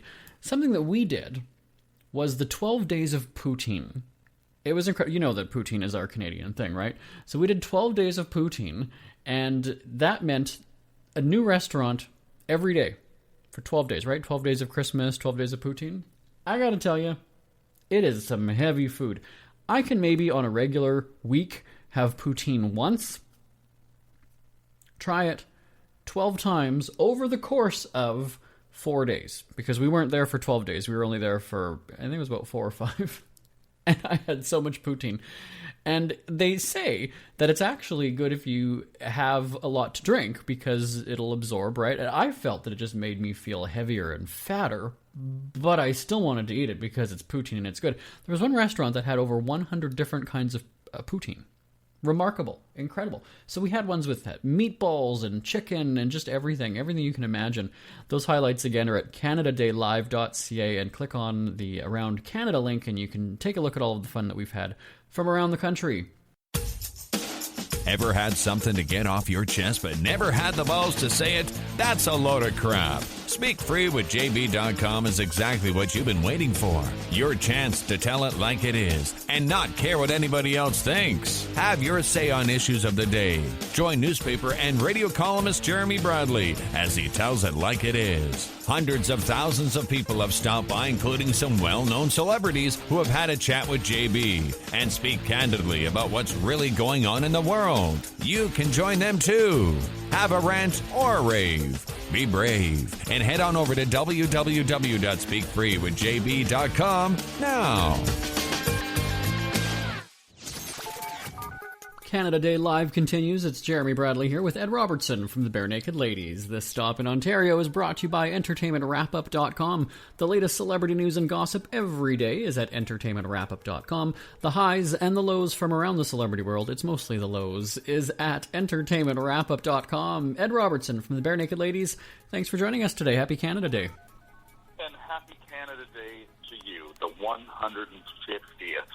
And let's be honest, 150 has never looked better for us. It's true. We don't look a day over 135, if you ask me. What's the best thing about being Canadian? You guys travel all over the world. You just toured through the U.S., but it's always good to be home. What is it that you love most about Canada? You know, I would say generally, the thing that I appreciate most about being Canadian is our reputation internationally. You know, no matter where you go, when people find out you're Canadian, they're immediately warm towards you. And that is a wonderful thing as a touring musician, is clarifying to people, oh no, I'm not American, I'm Canadian. It is we get a bit of a power trip when we say that, don't we, though? Like, it's kind of... You know, I would say I've traveled extensively in the U.S. Most of my work has been there in the last 25 years. We're more similar than we are different. You know, I often remind people, twice the population of Canada voted for Hillary Clinton in the last election. So there's a lot of good people down there. When you look at the kind of music, though, that's come from our country, and, you know, legends, Bryan Adams, Guess Who, Celine Dion, some pretty really big names have made it internationally. So we've got a really great reputation, at least for the music industry anyway, don't we? Well, absolutely. Neil Young, Joni Mitchell, Oh, yeah. Sarah McLachlan, Katie Lang, the list goes on and on and on and on. I think there's something about the vastness of our country, the bleakness of our winters, the distance between our cities that kind of forges a real strength in the music, in the writing, in the perspective. I think perspective is another thing. I think the fact that we live atop this world superpower that is the United States, and we get to kind of see how they do everything and then kind of wryly interject our own observations on top of it. I think it's put us in a unique position as observational kind of satirists, comedians, writers. You know, there's an awful lot of great comedy and music, I think, that has come out of being next door neighbors to America. You know, you've traveled, as you say, internationally. Do you find that audiences respond differently in different countries than they would to your songs in Canada? You know, I think audiences are very different. But I don't notice it kind of song by song. I just notice that, you know, Scotland has the rowdiest, most amazing live audience you will ever get the opportunity to perform in front of. If they love you, they will love you and support you forever. If they hate you, they will never, ever let you stop hearing about it. And we've been really fortunate to be embraced by the Scottish crowds, and we have amazing shows there. Japan has this reputation as a very quiet, polite audience. That was not our experience at all. We had an amazing, raucous group of shows over there. Fans were amazing. You know, as I said, we do most of our work in the U.S., and we have had nothing but amazing shows there. But we're looking forward to the largest Canadian tour that we've done in about 20 years coming up here in the fall. We're going everywhere again, and I can't wait. We'll talk about that tour in a second, but again, we've mentioned the U.S. a few times. I think it's incredible what we've seen even recently with the Billboard Music Awards in May. Like, you know, Canada was dominating a bunch of the categories where you have, you know, Drake with a new record and Bieber and The Weeknd and all these artists. I mean, Canada's really penetrating the music scene, especially in the United States. It wasn't like that, though, necessarily back in the day when you guys were starting out, was it? Not at all. You know, I've often described to people that when we were huge in Canada in the early 90s, nobody in America cared. You know, the American label viewed Canada like Portugal, as far as they were concerned. It was just another country that did not apply in any way, shape, or form to the industry down there. And I think now there's a realization that, you know, more and more there are real superstars and superpower artists coming out of Canada. And I think certainly the arts community and the industry has a lot more kind of cred now, and it's seen as a very similar, though much smaller, kind of proving ground to America. I think, you know, I think people realize now that if it works and it's huge here, that it many years that CanCon regulations just meant that anything at all got played on the radio. So, it meant that everyone that put out a record was a huge success. I think people are realizing that's not the case. You mentioned the Canadian tour coming up this fall, but I've got to put you on the spot. One place in Canada you could go. We give you a plane ticket. We say, pick one place to go in Canada. Where do you go?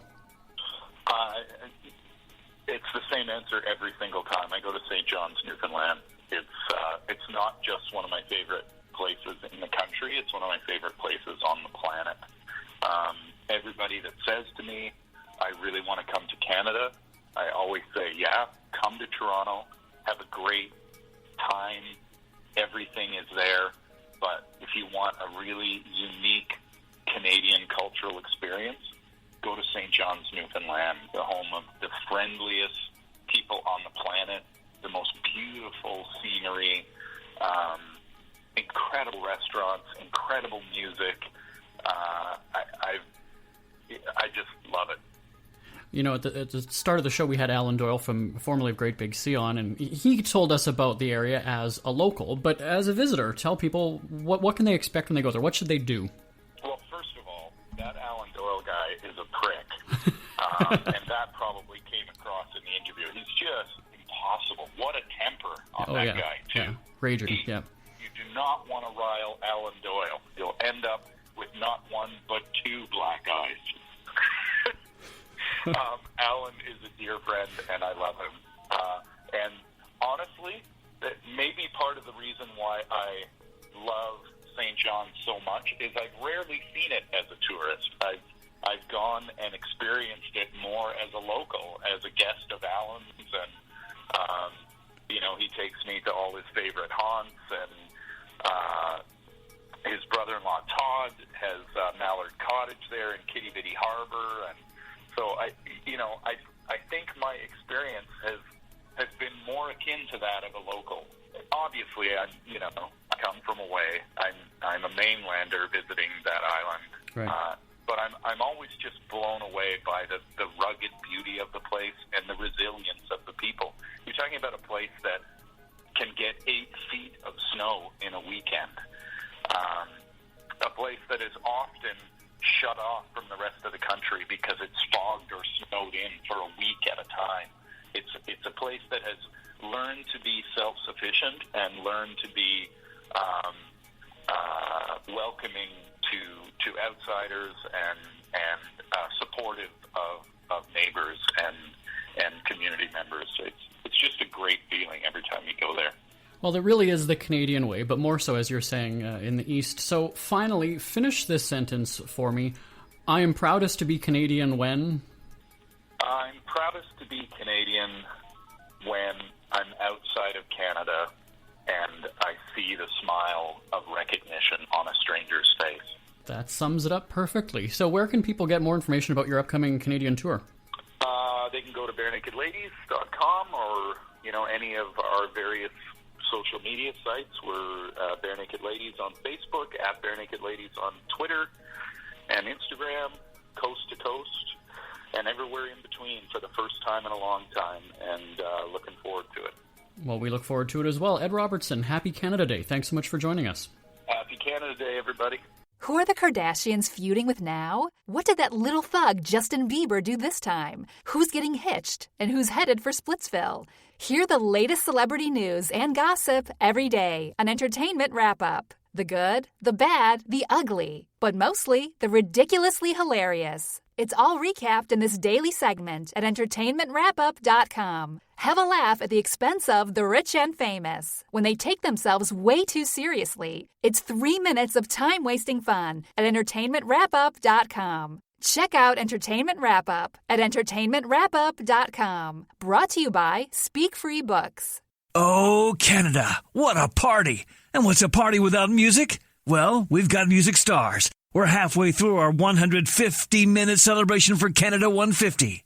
This is Canada Day Live with Jeremy Bradley. Here again, Jeremy Bradley. Happy Canada Day, everybody. Jeremy Bradley here on Canada Day Live. Just hearing that we're halfway, I'm looking 150 minutes. We're a little bit past the halfway mark, but I think we're going to run later than an awards show.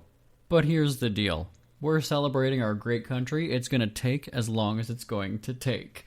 And I thank you for tuning in. Again, we're also on Twitter today at Canada Day Live, and then my own Twitter is at Jeremy D. Bradley. So at Canada Day Live and at Jeremy D. Bradley. If you've got a question for any of our celebrity friends that are coming up on the show, Doc Walker, Susan Aglukark, Welders Daughter, Codie Prevost, Terri Clark, Dean Brody, or Jona Barr, you can send us an email, live@jbonair.com, live@jbonair.com.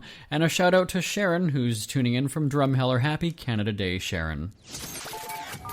Canada Day Live continues at canadadaylive.ca, and we're coming at you from Winnipeg, Manitoba, my hometown, and this segment is brought to you by the official guide to being a Winnipeg cheapskate. That's a coincidence, isn't it? And it's my best-selling book, Double Coincidence. You can check out the title at cheapskatebook.com and on Amazon and iTunes and in the business section of the Winnipeg Free Press, winnipegfreepress.com/business/cheapskate. Doc Walker, a great Manitoba group, is touring all over the province. Chris Thorstensen is on the line right now. Happy 150 to you. Oh, thanks. It's a beautiful day for Canada. I mean, I've been proud to be Canadian my whole life, but this whole 150th just seems to get you a little bit more, for sure. It's funny because I remember back in the day, I was in elementary school and we were celebrating 125. I don't know if you remember that. And we had, it was the logo was kind of like blue and purple, like it was kind of really cool. And to think now, 25 years later, here we are again. I know. You know, it's been where I'm actually was doing something at the graduation last week for PCI in Manitoba, and it's been like 24 years since I graduated. So it's, yeah, in around that time, it was the 125th. So, man, it seems time flies. It's just way too fast. So I need you to chime in here. Friendly Manitoba, true or false? True, absolutely. So let's talk about some things that Manitoba is known for. I know you were saying just before we went on the air, mosquitoes. Oh yeah, it just seemed like they came out with a vengeance in the last week. I don't know. Usually you get a good break in spring. You know, the weather's nice and there's no mosquitoes, but you know it's coming. Right. And, of course, not many people know this, or it was at one point the Slurpee capital of the world, if I'm not mistaken, several years in a row. Portage La Prairie held the record, I believe. The West End 7-Eleven, I think it was. I remember we were pretty proud of that when we were in high school, that Portage La Prairie held the Slurpee capital of Canada. So, yeah, that's one thing that we're known for in Portage. It's the world. Like, people, we're being serious here. There is actually that they've crowned it the Slurpee capital of the world. But in Manitoba, and Chris, you're going to back me up on this, people, dead of winter, have a Slurpee. It is... Oh, yeah. Yeah, you pull up to 7-Eleven to get something, and there's, like, you know, a guy walking out with his family and a bunch of Slurpees, and it's, like, minus 25. So it's crazy. We love them. I guess it's just part of the Manitoba culture, you know, Slurpees. And we also know that, you know, there's that first hint of warmness in the spring. It could be still minus 5. We're out in shorts. We are. Oh, yeah. It's like, you know, a switch goes off for me at home. It's about, you know, beginning of May sometime, you know, maybe late April. I get the board shorts onto the shorts, and they, you know, the pants come on when I go play, and that's about it. Other than that, it's usually about... you know, getting into part of November that I finally put them away. Yes. Well, you know, the rule when we were growing up was my mom said that it had to be at least plus 20 before we could put on shorts. Once you hit a teenager and you're dressing yourself and you're buying your own clothes, whatever it is, oh yeah, that rule was off. Yeah, it's like, if it's anywhere close to zero, man, the shorts coming out. But another summer tradition, I know you guys were just at Dauphin Country Fest. That is a huge annual party up in Dauphin. Oh yeah, it's... Dauphins always been pretty crazy. I remember my sister talking about it. She's a couple of years older than I am, you know, when I was young, and her talking about it at Dauphin Country Fest. And then, you know, years later we got to play at the Hilltop Bar. And, man, it's nuts. It's just like 12,000. It's not a huge festival, but they really know how to have a good time, and lots of real big acts, and yeah, this year was just a blast. It's not huge in terms of attendance, but it's huge in the names they're getting. I mean, some really big names. Yeah. I mean, Luke Bryan this year, and Doc Walker, of course. Well, yes, naturally. No, it's a great festival, and the way it's set up in Dauphin. I think that's where they have the Ukrainian festival, and it's sort of a natural amphitheater. It's really beautiful. Well, the scenery. I mean, the landscape across the province, but especially Dauphin in central Manitoba. Anyway, I mean, if you love the outdoors, and that's hiking and kayaking, canoeing, and cycling. I mean, the rivers and lakes. There's some really great scenery in Manitoba as well. Yeah, and there seems to be a line pretty much right about where I'm from in Westburn, just north of Portage Prairie. Just sort of, I guess, on the north part of Number 1 Highway, it goes to pretty much fields and, lots of agriculture and oak trees and and then all of a sudden there's like we call it the poplar line, where, you get sort of the northern country and it's a lot of poplar trees and it's sort of the north. So it's, I love Manitoba. I live right beside the White Mud River, and we're not far from Lake Manitoba. So for a kid growing up, I mean, it was no better place for me to grow up when you love hunting and fishing, There's so many people that want to go east or west. So if you had to, if we're forcing you out of Manitoba, are you going Toronto or Vancouver? Well, I know if I go all the way to Vancouver, I'm not a big mountains fan. I mean, growing up in the prairies, they kind of freak me out. I love to visit them, but I love to leave. I like Alberta and Saskatchewan. I'm a prairie guy, so if I had to go somewhere, it'd be west for sure. Well, let's not forget the music, because there's some pretty big music talent in the province. Neil Young. Lost you there. Oh, there we are. Gotcha now? Yeah, I got you. All right, good. So, well, this is live radio, everybody. Don't we love it? But, but music royalty, and I don't mean royalties, but I'm talking about legends in the music business. Neil Young, Guess Who. Yeah. Manitoba is really on the map in terms of music, and of course Doc Walker. Can't forget Doc Walker, right? Well, we did this. We called it a Manitoba medley that we put together, and that's when you really start.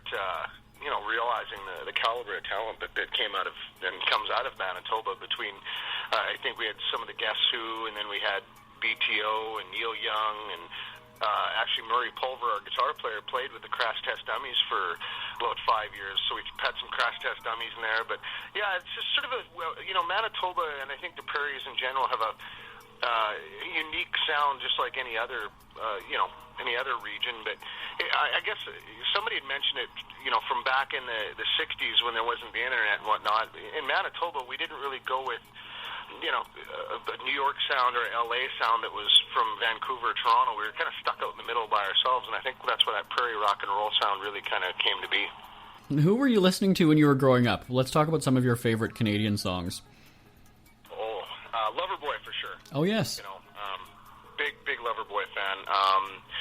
Katie Lang, a huge fan. We got to do a couple of different things with Katie Lang, and I got to sit side stage and watch her sing Hallelujah, and also at the Olympics in Vancouver, we got to see her there, and just such an amazing talent. We're pretty lucky to have somebody like that coming from our country.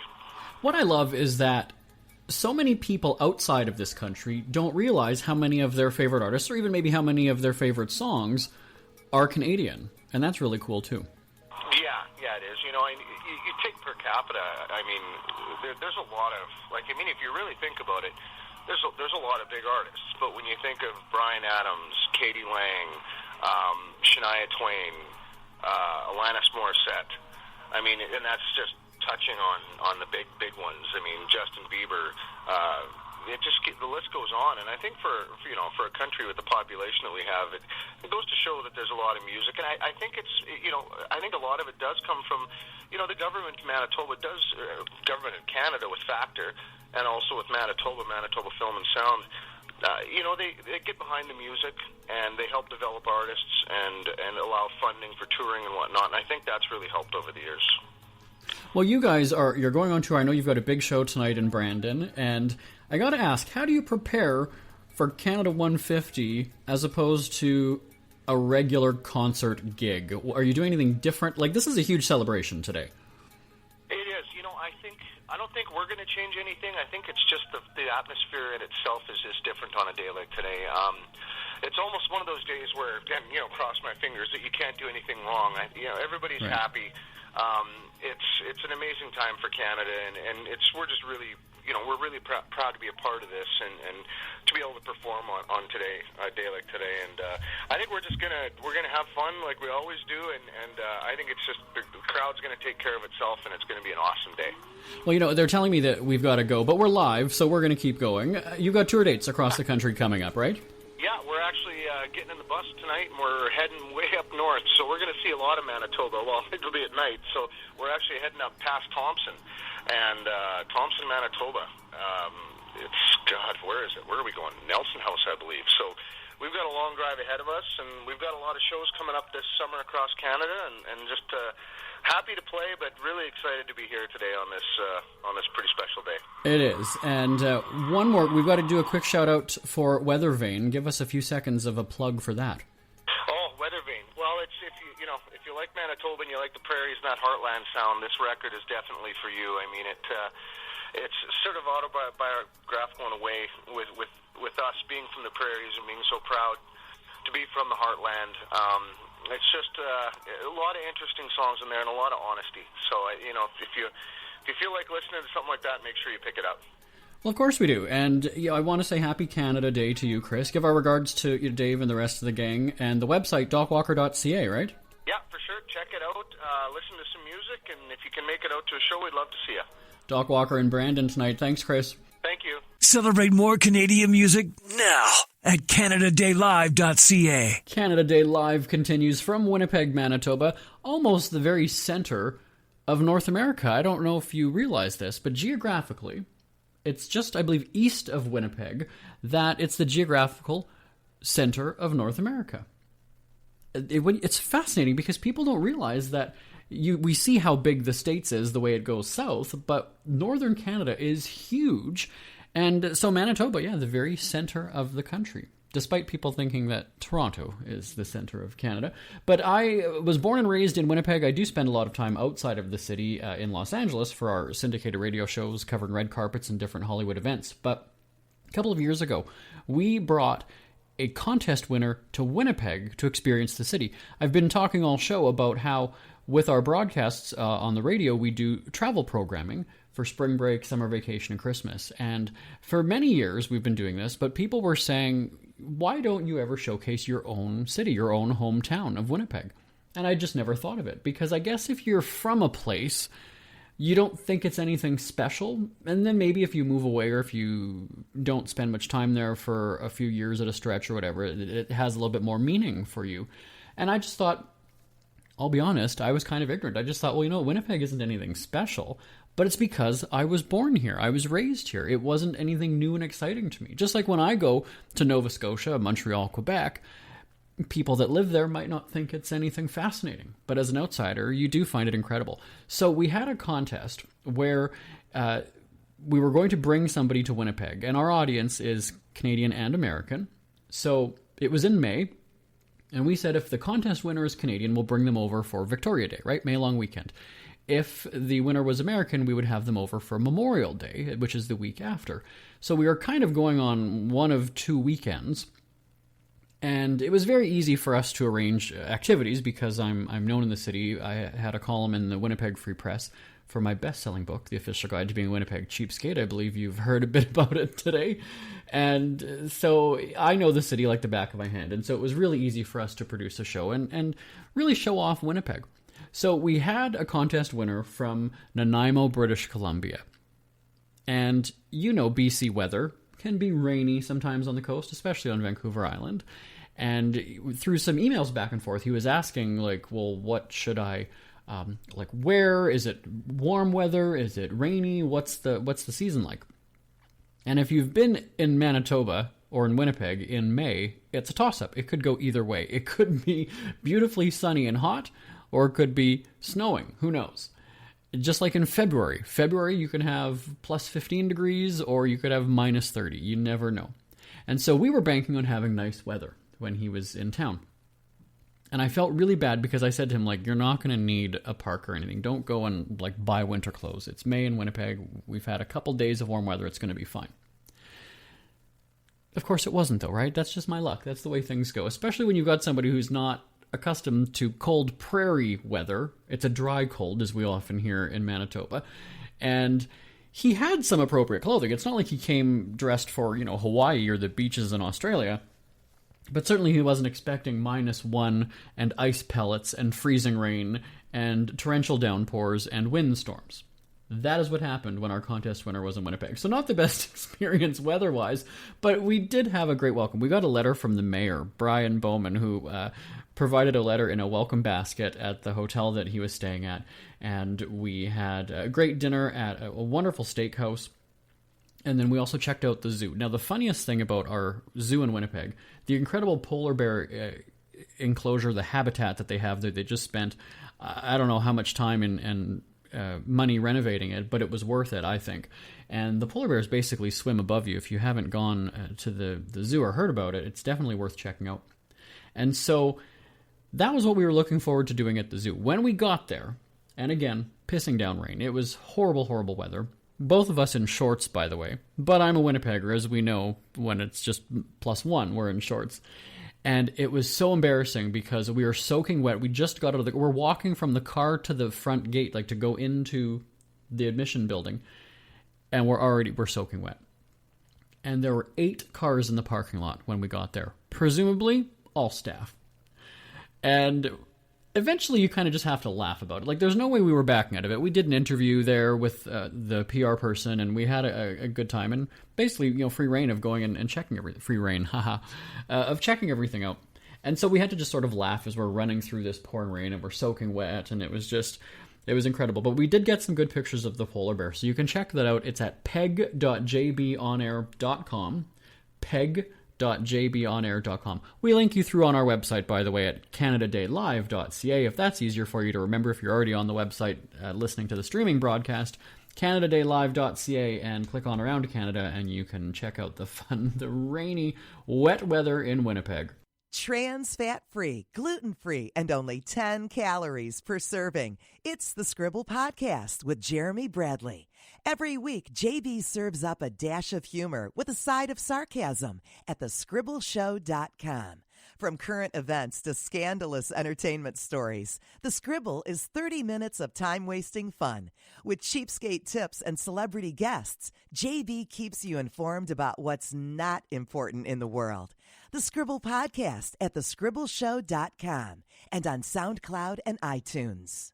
Isn't it crazy that you wait for payday, but before you know it, you're strapped for cash again? It's time to stop blowing your money and become a smart spender with the book, The Official Guide to Being an American Cheapskate at cheapskatebook.com. Learn simple ways to cut costs at home every day and during special times of the year. Don't go broke at Christmas. Don't remortgage the house for a fancy vacation. The book is filled with tips to save you money throughout the year. Check out the best-selling book, The Official Guide to Being an American Cheapskate at cheapskatebook.com or on Amazon and iTunes.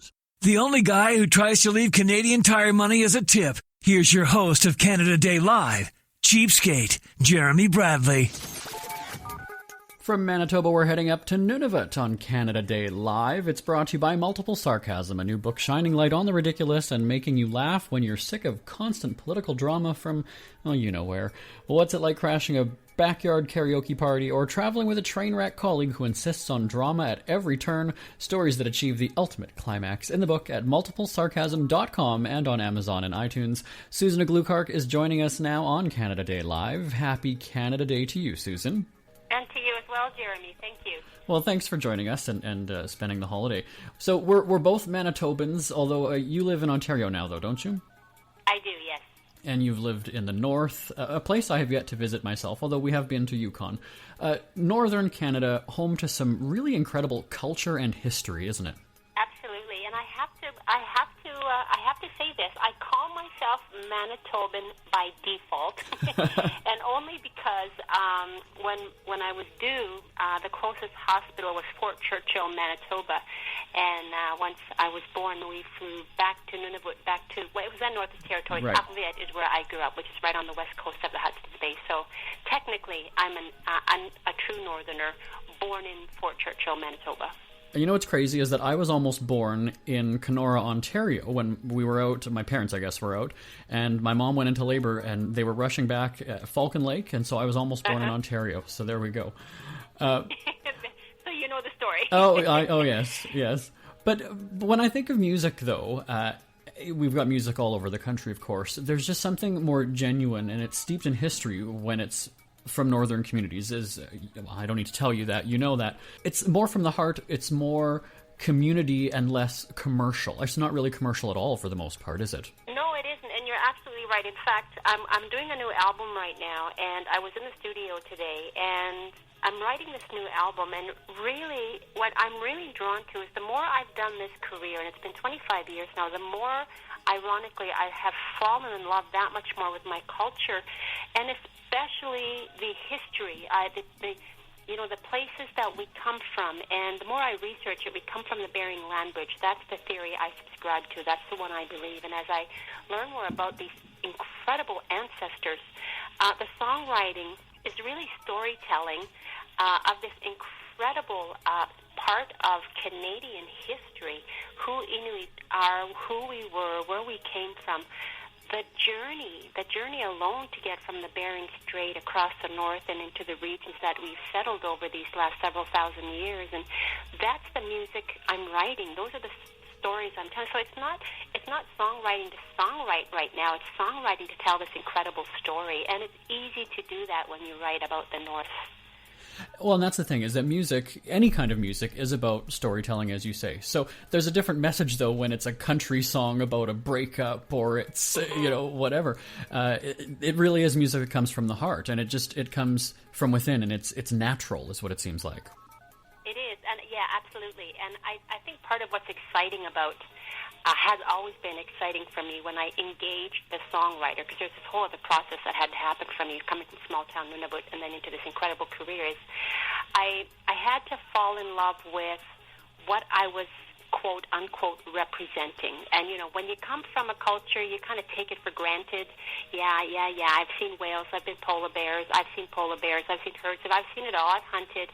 And then you take a step back and you go, okay, now you're representing something entirely different in your songwriting. You have a different responsibility to write from a different place and different memories, and you go deeper into different things. Like, oh my God, I love this, and you just really fall in love with that storytelling and sharing those stories from that experience. There's always the concern that we hear about when it comes to languages or cultural heritage. I'll give the example, my grandparents spoke Polish and Ukrainian. My parents knew it when they were growing up, but they don't speak it anymore, so they've kind of lost the language. I imagine that's happening a lot with the generations in the North as well. It's happening everywhere, it seems. Yes and no. I'm going to say it varies. It depends on what region you're from. Okay. The Eastern Arctic, for example, Inuit are very, very strong still in their Inuktitut. Having said that, there is something about the younger generation where there's a lot less of a desire to speak the language, but it's still very strong in the communities. In the Western Arctic, there was a struggle to I would say in the previous generation or maybe two generations in the area of the language, but it's been revived. So we haven't lost the language actually in all the different regions of the north, of Inuit regions. Again, it depends on which region you're from, but for the most part, we all speak the language quite well. And for the music, it is represented at national events, international events now. It's quite mainstream, which I think is great too, that the country has embraced it. And it doesn't seem like it's going anywhere anytime soon. There's a new appreciation in 2017 for the music. And I agree with you. There's this great organization out of Ottawa called Nunavut Sibuliksebut. It's an organization that is teaching. It's a pre-prep program for post-secondary, and a lot of young Inuit go through these prep programs for post-secondary, but part of their program seems to be a huge arts element, and they do a lot of public appearances and engage audiences in traditional Inuit dance and singing and even clothing.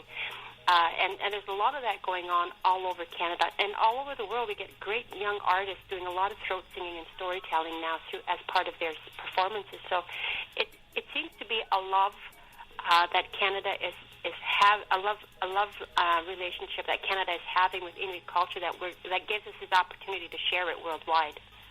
So let's now shift over and talk about you, who considers yourself an accidental artist. What does that mean? Well, when I moved to Ottawa from small town Nunavut, I moved there to work as a translator, and I'd never sung aside from being a preacher's kid. I'd never written a piece of music. Frankly, I still don't know how to read or write music. I'd never done any live performing. I went from literally writing an album to headlining with nothing in between. I've never done the bar scene. I've never done any. There was nothing in between. So when I found myself this headline marquee, your name in the lights, and you're like, okay, well, now what do I do? Now you take it seriously. Now you have to learn the craft. Now you have to learn to sing. Because I had fallen in love with it. So, it's kind of a backwards approach, but as I was doing it, I was falling in love with it. So I imagine it as I stumbled along in the early years. So I really see myself as the accidental artist, knowing in my heart of hearts I was an artist, but the process itself was kind of a backwards process. It worked for me, but it was almost like accidentally there I was, and 25 years later, here I still am.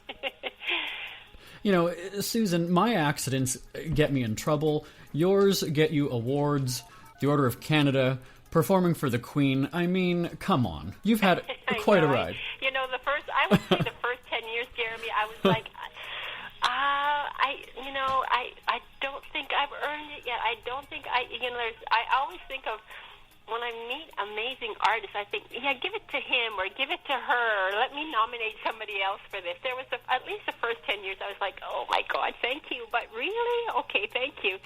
Now I get it.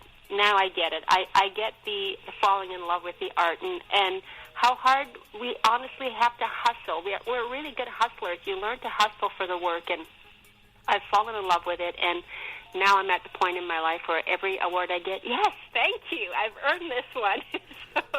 Yeah, I'm at that stage in my life. But there were certainly the early years when I was like, okay, thank you. Thank you. You've performed for the Queen. You've had some really amazing opportunities in your career. Is there one that still makes you think, wow, this is pretty cool? Nelson Mandela. Oh, yeah. How do you top that one? I mean, yes, the Queen was amazing. All of those opportunities were pretty incredible, and especially for someone coming from where I came from and never, ever dreamed that it could be what it was. But then you find yourself standing in front of Nelson Mandela, introducing yourself to him, and him getting up from his seat and saying, I'm Nelson Mandela. I'm like, yeah, the whole world knows who you are. It was pretty awesome. Well, take me there. What's going through your head in that moment? Well, it was a moment of, I had like 10 seconds. We had a bit of a glitch with the track, so I thought, okay, I don't think I'm ever going to have another chance to actually shake his hand. So I ran across the stage and walked over and said, hi, I'm Susan Aglukark. It's such an honor to perform for you. And he slowly got up from his seat and he leaned over and said, I'm Nelson Mandela. And it's like, oh my God. At that point, to still be so respectful and so humble, it just kind of, you leave realizing that's what you have to work towards. That's the leader of the world, and you leave that much more humbled from that experience. It might have ruined the moment if you would have said to him, I'm sorry, you are... Yeah, oh my God, no. It absolutely would not have happened that way. Let's shift gears now, though. It's our 150th birthday, of course, and so many wonderful places in Canada. Where is your... Actually, let me put it like this. Here's a one-way ticket, Susan. Go. Where do you go? I would go home. I'm a northerner at heart. Every opportunity I get, I love to go home. My heart is on the land. My heart is fishing. My heart is hunting and camping. And really, every chance I get to perform, because they are so open. Our Inuit young people are so open, and when they're like that, you just want to give them everything. So I like to go home, and as much as going home is almost always a holiday, there's always some time set aside to spend some time with young people, to share the story, to share the music and the singing and the inspirations. That's where I always go. Well, that should be fun. Now, I guess you're going to have all the updates about your performances and speaking engagements and everything on your website and social media, right? Absolutely. to. They'll be posted once they're all firmed up on the website and on social media. And what is the address for everybody? Well, the Twitter handle is S_Aglukark. The artist page, if they go to my website, SusanAglukark.com, they'll see the icon for the Facebook. That's the quickest way to get to my Facebook page where we update calendars. So those are the two ways to find all the current information.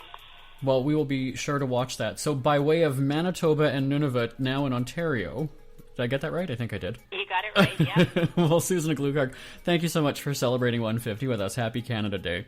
And to you, Jeremy. Thank you. Celebrate more Canadian music now at CanadaDayLive.ca. We continue our salute to Canada. Happy birthday, you beautiful country, you. And we're staying up north here on Canada Day Live.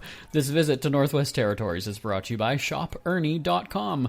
Everybody loves a cute golden retriever. Ernie and his best friend Basil have the perfect greeting card for your next occasion. See them dressed in their tuxedos or giving you those adorable sad puppy eyes. You're sure to get a smile out of Ernie and Basil at ShopErnie.com. Check out the selection now at ShopErnie.com.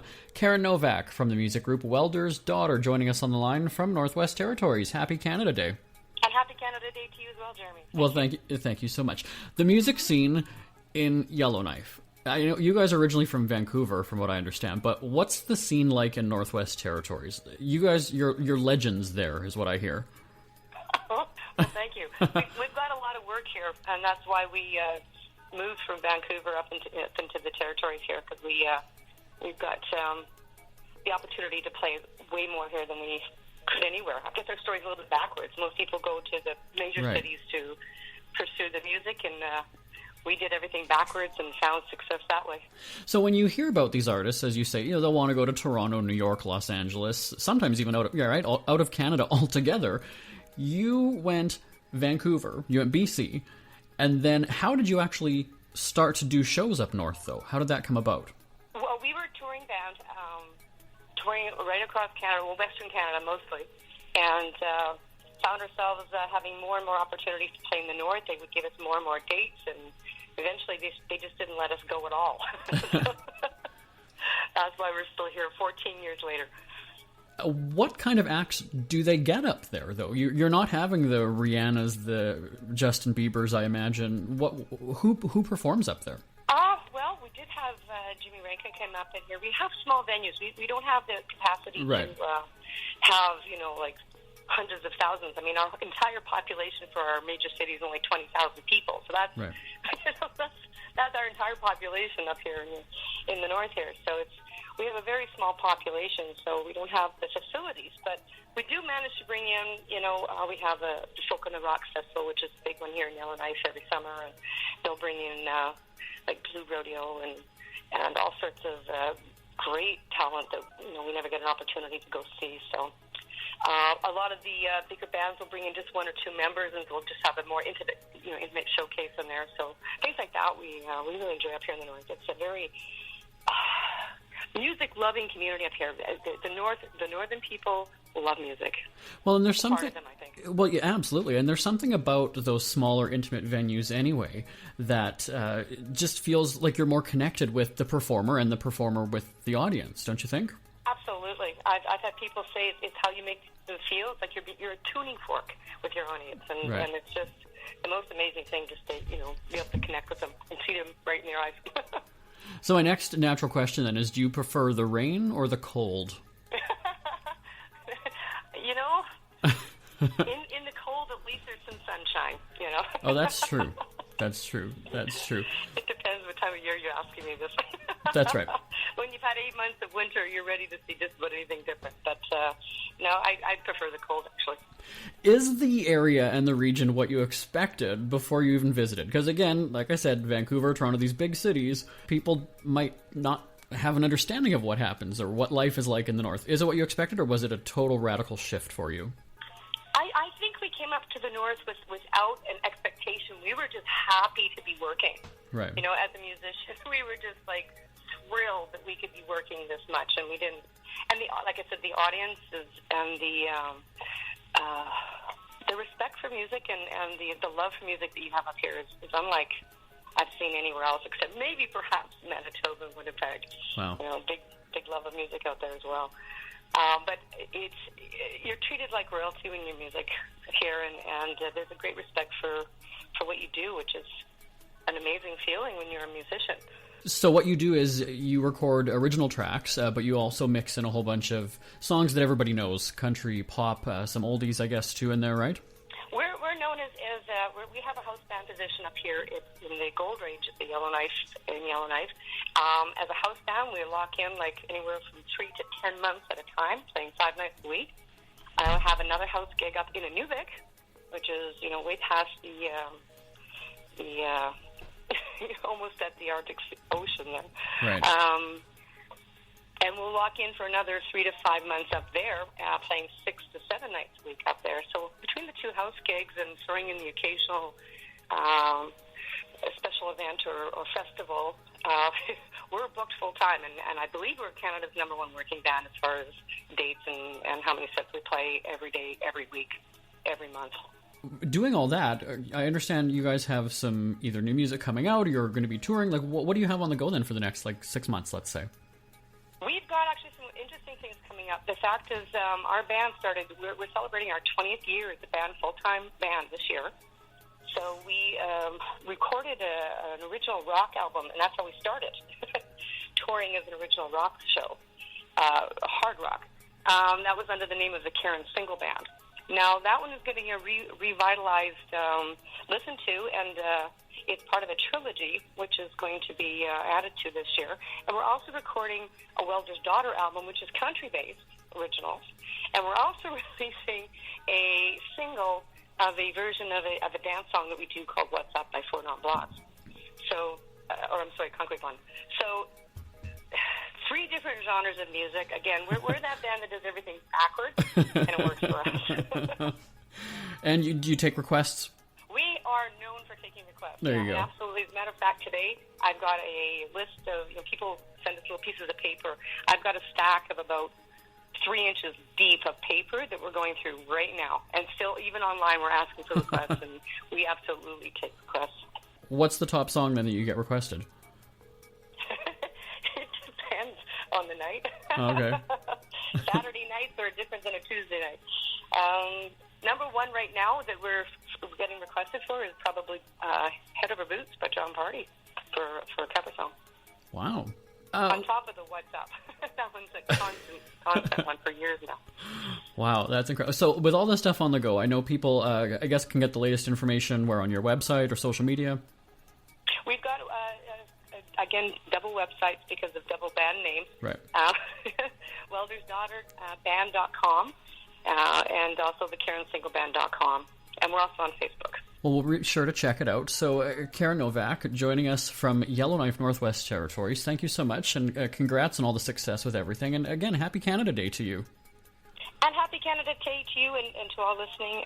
We appreciate the conversation and your time. Thank you, Jeremy. No problem. Thank you. Still to come on Canada Day Live, you Codie Prevost fans, I know you're waiting. He's coming up after the break. Send your questions for Codie live at jbonair.com. We're back on Canada Day Live right after this.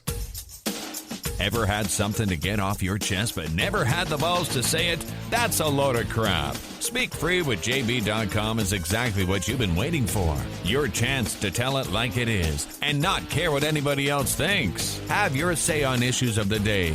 Join newspaper and radio columnist Jeremy Bradley as he tells it like it is. Hundreds of thousands of people have stopped by, including some well-known celebrities who have had a chat with JB and speak candidly about what's really going on in the world. You can join them too. Have a rant or a rave. Be brave and head on over to www.speakfreewithjb.com now. Determined to make an igloo in the backyard today? Can someone tell him it's July in Canada? At least wait until September for some snow.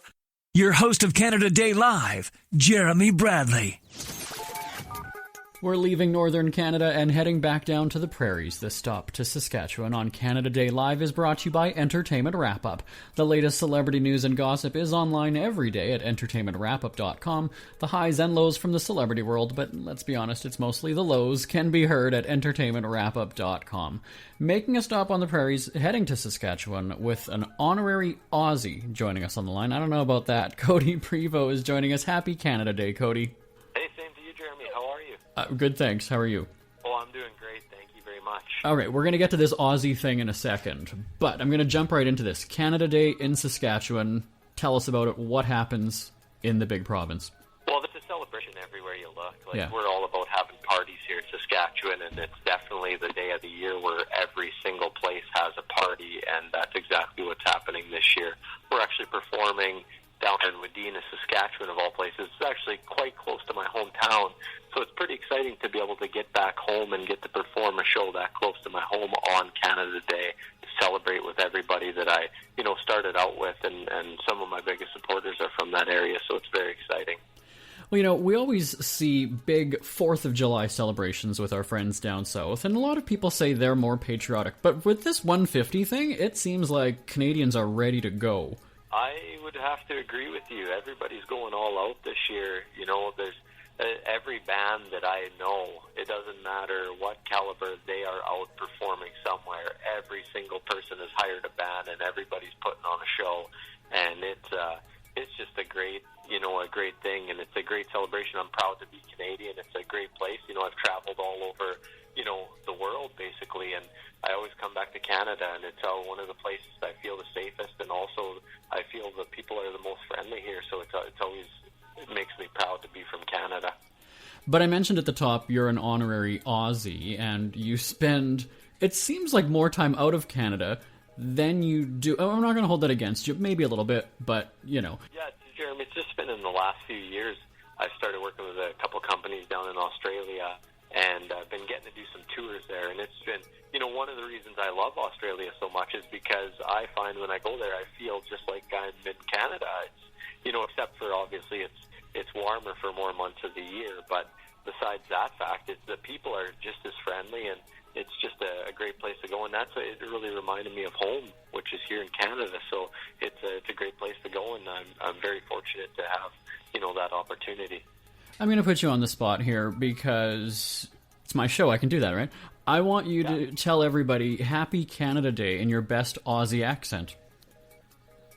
Oh, that's a good one, man. I've never practiced it, but Happy Canada Day. That's a bad one, man, but I'm not very good at it. Maybe we'll come back around to that. You know what would make it if I said mate? There you go. Okay. You know what I mean? That solves all the problems there. So it's you're the first one who did that. So it's good, man. There was a hush fell over the room, I have to say. But what is that? What is that reception like, though, in other countries, or I guess continents even, for Canadian music? Because, again, Canada up north, and then you hit it big in Australia. Obviously, Canadian music is resonating with people there. Where else have you seen this happen? Music these days, I find, especially with the internet coming out in this day and age, music it breaks barriers.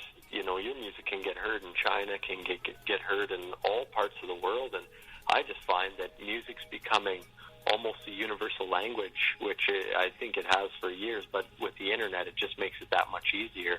And so, you know what I mean, Canadian music is, to me, Canadian music was always some of the most creative music, because we never really had a formula here. Everybody just, they really went with what their heart was telling them, and it just, it really comes out in the creativity in our music, and I think it's really, you know what I mean, breaking barriers, and that's why it's having so much success overseas.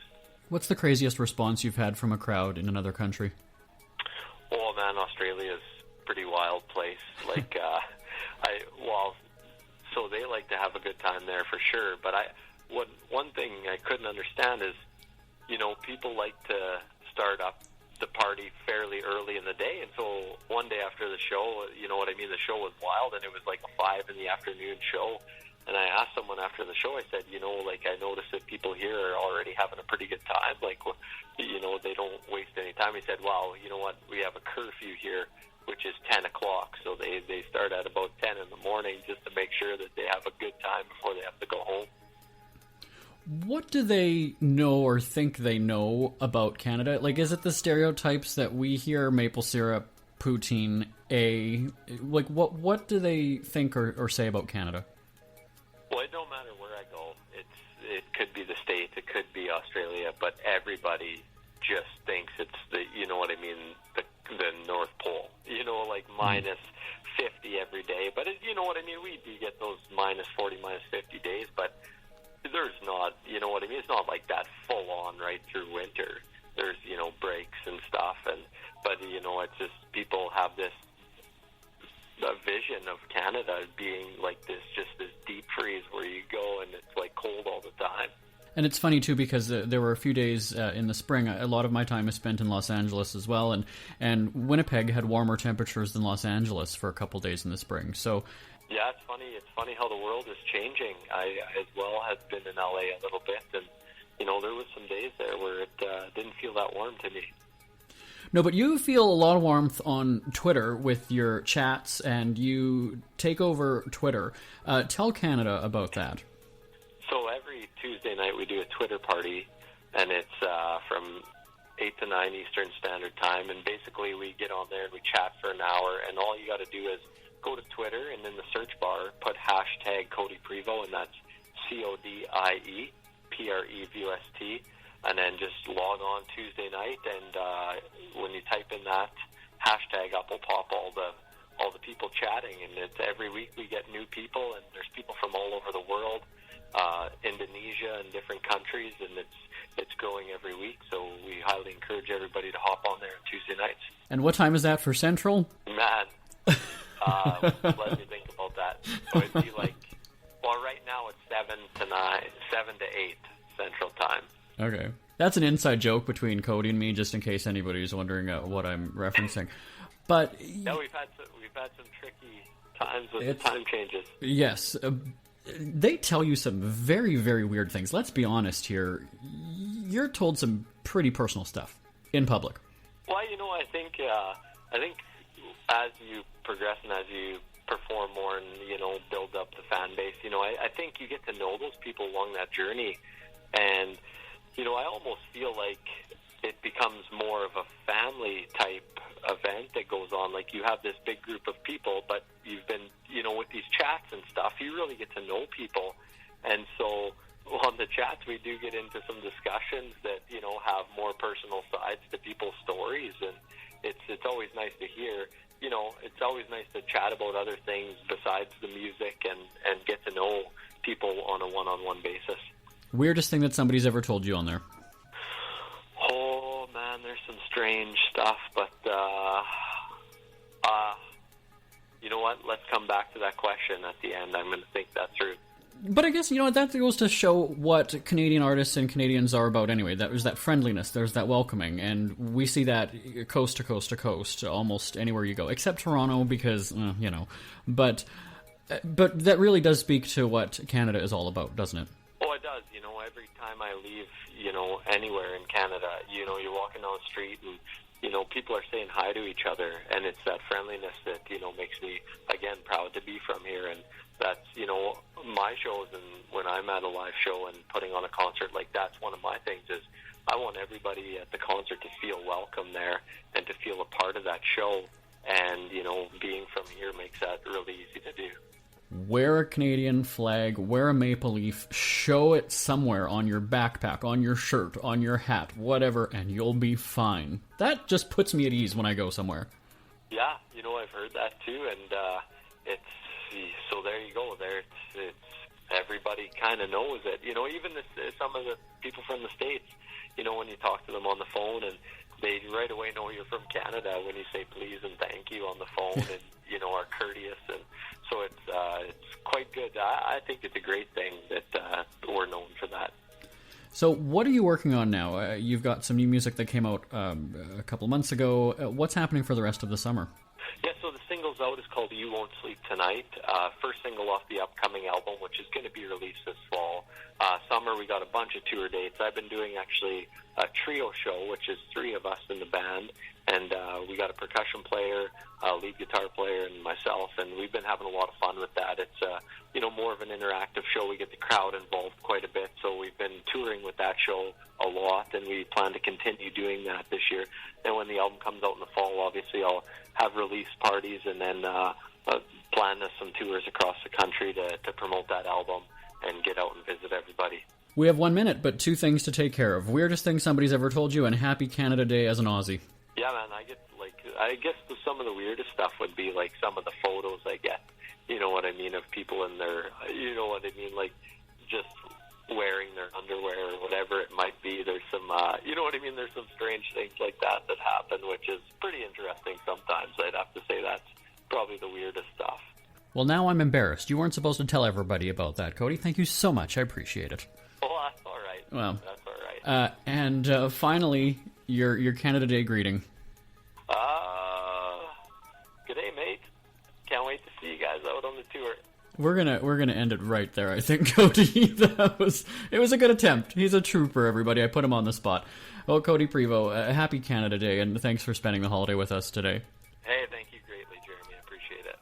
Celebrating everything we love about Canada. Basically anything that sets us apart from the United States. This is Canada Day Live with Jeremy Bradley. Happy 150, Canucks. Jeremy Bradley here again. Happy Canada Day, everybody, and thanks for tuning in at CanadaDayLive.ca. You know, on paper, this was a 150-minute broadcast. I can now tell you at this very moment, we are at the 150-minute mark.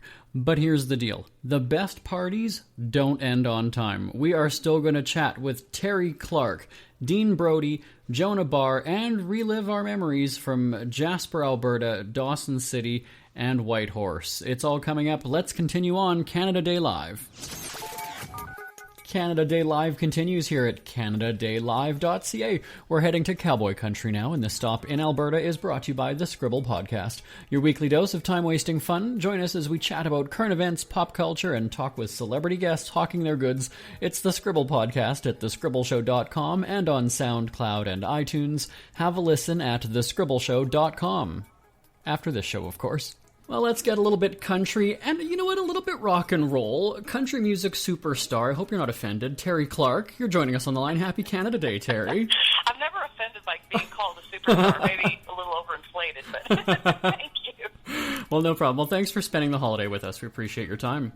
Well, it's good to be here. I'm honored to be a part of this. Thank you for asking. Well, no problem. So I've actually got to figure out where you are, because, you know, you were originally from Montreal, right, and then grew up in Alberta, the home of Canadian country music, really, and then you moved to Nashville, right? That's correct. I moved to Nashville in 1987, so I've been getting around quite a bit in my life, but, you know, I've been in Nashville for 30 years, a Tennessee resident, but I also have a place up in Ontario, so I spend a lot of my summers, a lot of time in the summer in Canada, so I haven't ventured very far from my roots. I was going to say, you are still a true Canadian girl at heart. Absolutely, 100%. So I've got to ask you, though, do you celebrate Canada Day more or 4th of July more? Like, what's your summer holidays? Well, I'm usually in Canada, so obviously I celebrate Canada Day more. I've shown up at some local parties around my cottage where people hire a local band and jumped up on stage in my Canada Day hat. Of course. Like a full, and sung with a band and you know, participating in the fireworks and bonfires and celebrating our birthday, you know, and this year it's a special one because it's 150 years old. So this is a big birthday party this year. I was going to say, we look damn good for 150, though, don't we? No kidding. I mean, come on. I mean, nobody's looked better. No facelifts, no plastic surgery, nothing. It's all natural. It's all natural. That's our country, all natural. Of course. All maple syrup. Oh, that's what does it, a nice base of that. When you were growing up, though, in Canada, you had your sights set on Nashville very early on. Why was that? I did. You're correct. You know, part of it was due to a lot of advice I got from local musicians around Alberta, Medicine Hat, and musicians and artists on a national level. that kind of looked back on their careers and had wished they'd taken, jumped for that brass ring. Country music's everywhere, but Nashville is the mecca, and that's the epicenter of country music. And if you want to be a singer-songwriter in this genre, the best place to go to see if you've got what it takes, you're going to find out really quick, is Nashville. Or not so quick sometimes, but I got a lot of advice from people. And my mom, who was sort of mentoring me at the time and really my steadfast companion and friend and had a lot of faith in me, was talking to a lot of people about, getting advice as what to do with this girl who wanted to be a country singer. And that was the thing we heard over and over again. So as soon as I graduated from high school, I ventured out and moved to Nashville when I was 18. That's got to be scary, though, but exciting. It was terrifying. And there were a few collect phone calls, because that was back before we had these cell phones. Yeah. There were a few collect phone calls to home, crying and wanting to come home. And, my mom said, I don't want you to be sitting there at 50 wondering what would have happened if you'd have tried this. So just stick it out. If you still want to come home in a year, great. She didn't tell me I couldn't have come home, but she definitely encouraged me to give it my best shot and an honest shot, and it was very hard. I was very lonely, scared, didn't know very many people. I didn't have a green card, so I couldn't even get a job. I was living off of tips, that I made playing at Tootsie's Orchid Lounge on Lower Broadway and taking the city bus down there. So it was a character building time, and I don't think I'd be who I was without it, but I don't know if I could do it again. Well, in 20 years when you turn 50, Terri. You're my new best friend. Yeah! But, you've worked with a lot of people. There's some huge names, obviously, in Nashville. So, it's not very Canadian of us, but name drop a little bit. Come on, it's time to brag.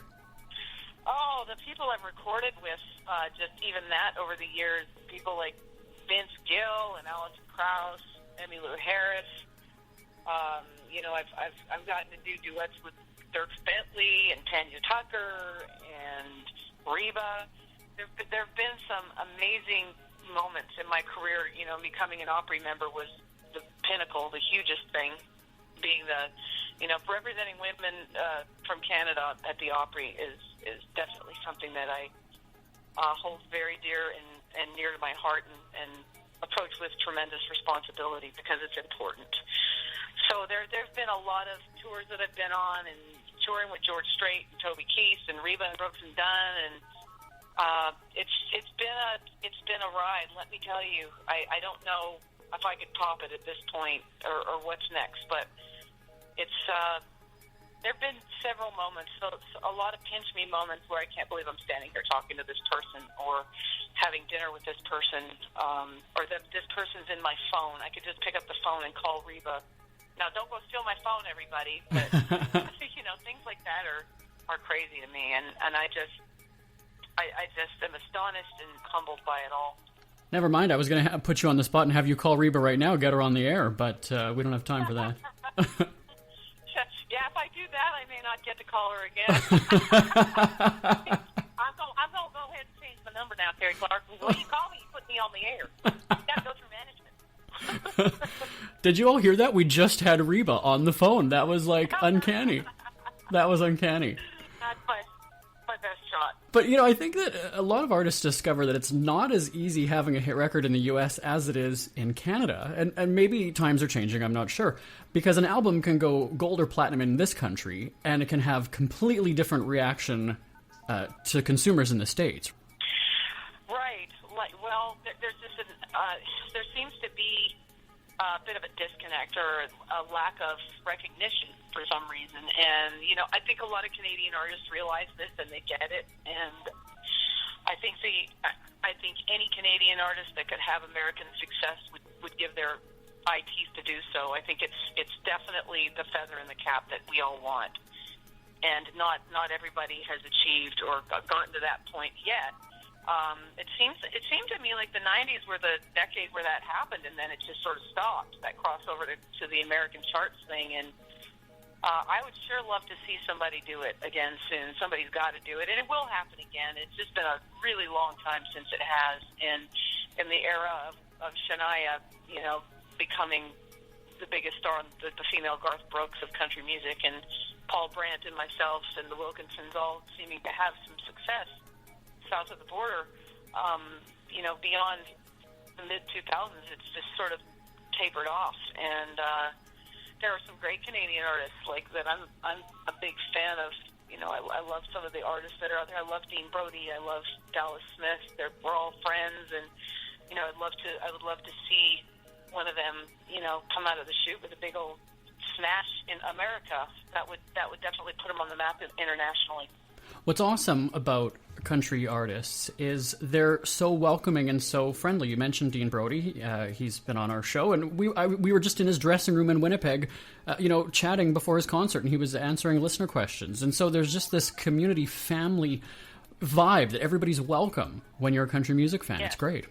Absolutely. And, the one thing I will say is that Canada supports their own like no other country I've ever seen. And the minute I cross the border and go on stage in Canada, I know that I'm home, and it means so much to me. And I know that a lot of Canadian artists that are having tremendous success in our country of Canada, would love, although they would love to have the American hit, are making a fine living and doing very well because of the fan support that they get in Canada. And there's absolutely nothing wrong with that. And a lot of people have had very lucrative careers just inside our borders, and a lot of support from Canadians across the board. So I think that, although it's nice to have that American feather in your cap of having success here, I think a lot of people are doing just fine without it as well. Well, I like asking this. What advice would you give someone trying to make it in the music industry these days? I would say to just surround yourself with people that believe in you and have the same faith in you as you do in yourself, and that see something special in your talent and will guide you and give you advice based on your best interest, not theirs. And that's the best advice I could give anybody. I didn't get my record deal into where I was alone. I had people that believed in me along the way, and it's not always music business people. Sometimes it's family members or a spouse or, people that just can help prop you up and lift you up in your downtimes, because there are going to be plenty of them. It's not all roses. It's hard and there are tough times, and you just have to keep forging ahead. It's kind of like laying the foundation of a house and building the house brick by brick. That's the way it happens, and you need a good construction crew with you to help you do that. What was the biggest lesson you learned? The biggest lesson I've learned, live in the moment. Don't get too far ahead of yourself in the future, and don't look back too much, because you're going to miss what's going on right now. I think that's the biggest, and I'm still struggling with that because I'm a planner.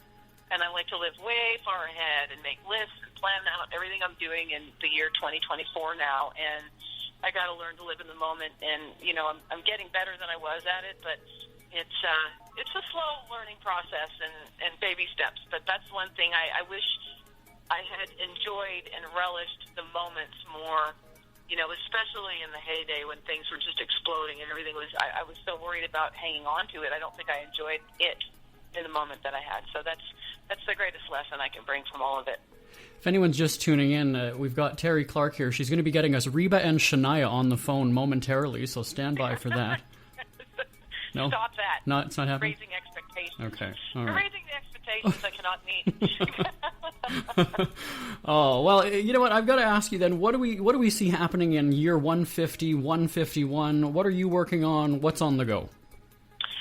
I am doing a lot of touring.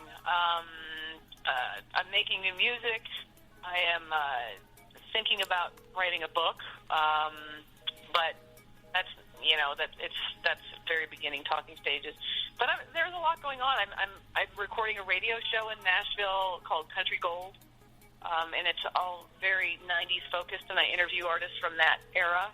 My friends and peers, I interview new artists. A lot of them I get backstage at the Opry when I'm there, and I interview them for the show, and we talk about 90s country and how it influenced them.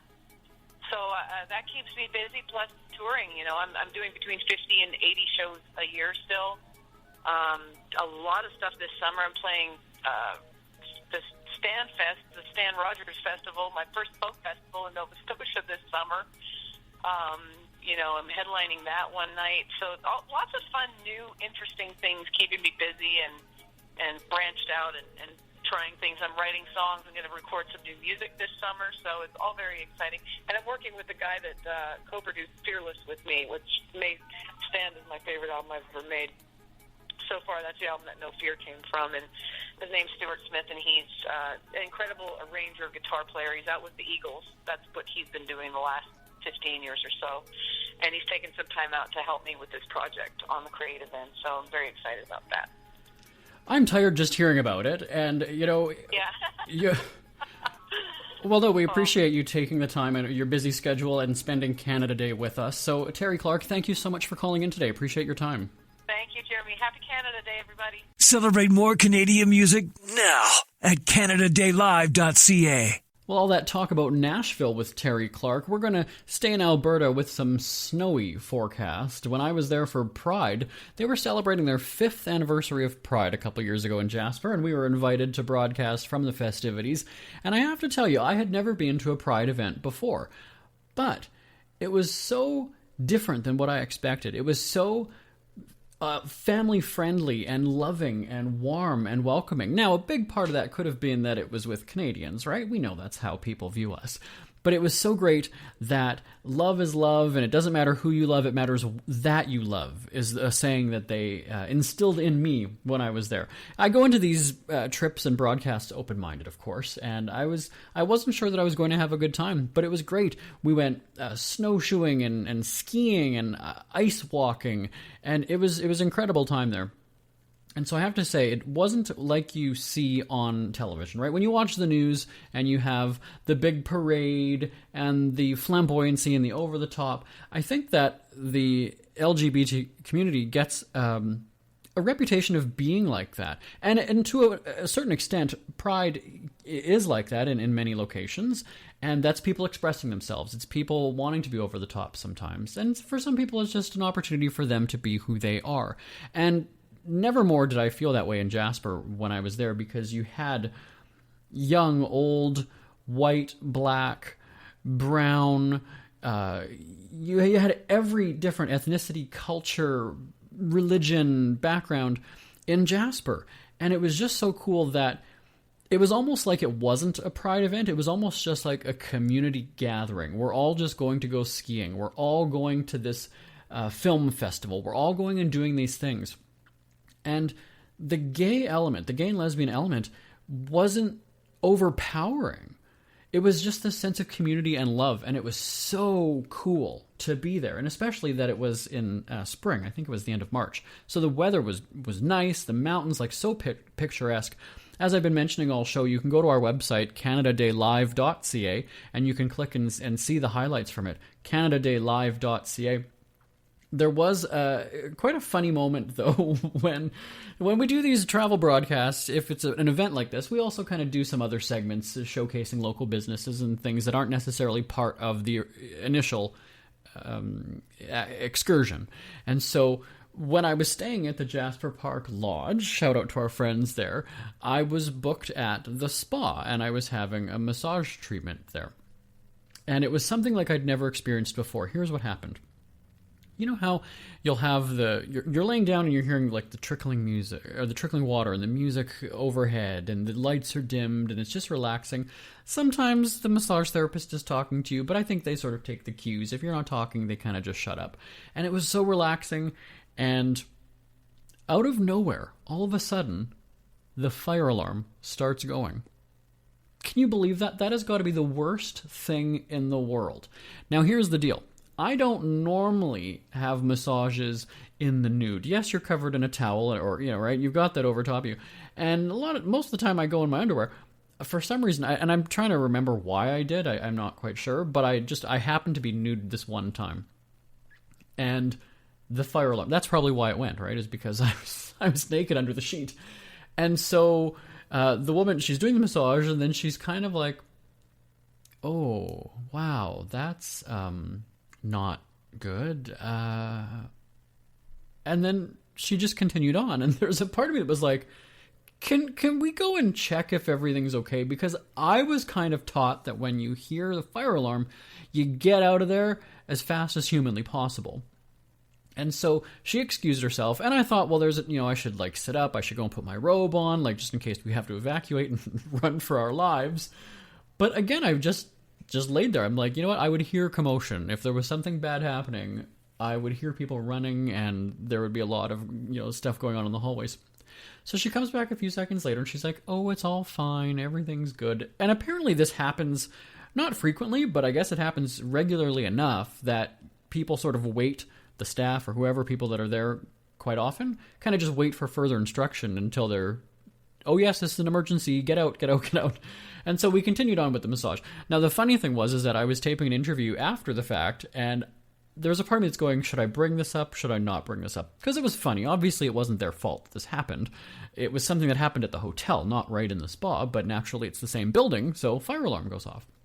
But it was a good laugh. And so what happened after was I tweeted the hotel as a joke what happened, right? Like, oh, great massage, but unfortunately, fire alarm, blah, blah, blah. And they replied, as good PR folks would. They apologized and everything. And I said, that's fine, but I'm taking the robe from the spa. And I actually did. I don't know. I think maybe it came across as a joke, but I actually stole the robe from the spa. Don't tell our friends in Jasper, Alberta. I'm never allowed back there because I'm now a criminal. Go to CanadaDayLive.ca if you want to check out the fun from Jasper, Alberta. CanadaDayLive.ca. Trans fat free, gluten free, and only 10 calories per serving. It's the Scribble Podcast with Jeremy Bradley. Every week, JB serves up a dash of humor with a side of sarcasm at thescribbleshow.com. From current events to scandalous entertainment stories, The Scribble is 30 minutes of time-wasting fun. With cheapskate tips and celebrity guests, JB keeps you informed about what's not important in the world. The Scribble Podcast at thescribbleshow.com and on SoundCloud and iTunes. Isn't it crazy that you wait for payday, but before you know it, you're strapped for cash again? It's time to stop blowing your money and become a smart spender with the book, The Official Guide to Being an American Cheapskate at cheapskatebook.com. Learn simple ways to cut costs at home every day and during special times of the year. Don't go broke at Christmas. Don't remortgage the house for a fancy vacation. The book is filled with tips to save you money throughout the year. Check out the best-selling book, The Official Guide to Being an American Cheapskate at cheapskatebook.com or on Amazon and iTunes. The only guy who tries to leave Canadian Tire money as a tip. Here's your host of Canada Day Live, Cheapskate, Jeremy Bradley. Canada Day Live continues. It's time to showcase British Columbia now. This West Coast Music Spotlight is brought to you by Canada Dry, a part of Canada's story since John J. McLaughlin first created his famous pale ginger ale in 1904. Pick up one of Canada Dry's 6 commemorative cans for the perfect complement to this weekend's celebrations. I have one in front of me right now. Check out more about the country's favorite ginger ale at canadadry.ca. We're celebrating the music of BC in Ottawa. That's where country music's Dean Brody is gearing up for a show in the nation's capital. And Dean, it seems like just a couple weeks ago we were broadcasting from your dressing room before a concert in Winnipeg. Happy Canada Day to you. How you doing, Jeremy? Good, thanks. Yeah, man. Happy Canada Day to you, too. So all show, we have been talking about Canadian artists' favorite music and inspirations. You have to have you sum up Canada 150, this country in the world of music. Go. Amazing music and amazing musicians that have come out of this country. It's kind of amazing. Like, I think per capita, we've got to be up there as far as like the arts and creative talents that have come out of this country. When you were growing up, so long before you started singing professionally, what Canadian music did you appreciate? Who did you look up to?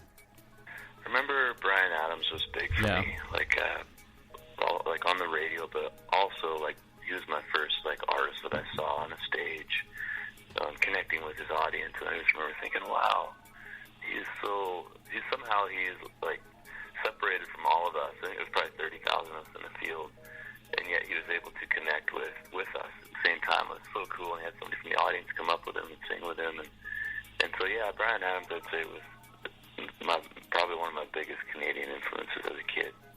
Do you think he helped you sort of become who you are? Like, did you take anything away from what he puts into his music? Because as you're saying, he really makes it personal and gives it his all. Yeah, for sure. If I could say there's one thing I got from watching him perform that day, it was just like, wow, like he really was himself up on stage. And that's hard to do, like when you're facing thousands of people, and it's really hard to be your authentic self and be vulnerable like that. be that way on stage. You don't have to always be like this larger than life character. You can just be yourself, and people will appreciate you for that. Well, so now it's you up there and having your fans screaming. Is it what you envisioned it to be? Is it what you thought would happen? Not at all, man. Like, I moved to Nashville to write songs. Like, I've always been a pretty quiet, reserved person, and the last place I would have envisioned myself, especially as a kid, would have been on a stage in front of people. Like, that would have been my nightmare, but I got used to it. Like, I started playing clubs in Nashville and singing my own songs and stuff, and it just naturally just progressed to stages, and the stages got bigger, the music spread further, and all of a sudden, like, here we are, having these, tours and people coming out and singing songs with us. It's awesome. When it comes to country music, Nashville is huge. We just had Terri Clark on the show talking. She's lived there for 30 years. She mentioned that's sort of like the mecca of country music. You want inspiration. You want to see what it's like, get involved, meet people, rub elbows. What was it for you? Because you spent a bit of time living there. Yeah, I think you can songwrite. For me, it was songwriting. Like, I had to go to a place where I could be around a lot of creative people. And yeah, for me, that was Nashville. Like, that's where, if you're into country music, that's where a lot of people go. I'd say that's where most people go. Like, if it's rock, it's probably LA or New York or Toronto. I'm not sure, But as far as country music goes, it's Nashville. And there's just thousands of people there. They're trying to write songs, and they come from where you come from, same kind of background. And so for me, it just made sense to hone my craft as a songwriter to move to Nashville. It's interesting. We've been hearing all show today that there used to be a separation between Canada and the U.S. Canadian artists kind of stayed in Canada, American artists stayed there, and now there's this crossover, right? And what is the reception like? You just said thousands and thousands of people are trying to hone their craft and make it big and write songs and everything in Nashville because that is the mecca. How are Canadians received there? What did you experience? Oh, yeah, super warm reception in Nashville. Like, I had friends from Oklahoma, California, Texas, everywhere, every state imaginable, I think. So you've lived in the States, you've lived in several places in Canada. What keeps you living in this country? There's some days where I go, I need to get away from Winnipeg. And I get to do that a lot because I travel for work. I'm a lot of times in Los Angeles or Toronto. But home is still Winnipeg. It's still Canada. What keeps you here? I think you hit on something there, man. Like, if you've traveled abroad, you feel that sense of displacement. And for me, that's definitely what Nashville was. Like, I loved it. If you came home, some of my best friends in life are Americans because I lived there for 6 years. But you always have this sense of not totally belonging. And when you go back home, especially if you've been away for a while, you go back home and you cross the border. Doesn't matter if it's, from Montana going into BC or from Maine going into New Brunswick. You just feel all of a sudden when you get across that border that you're home.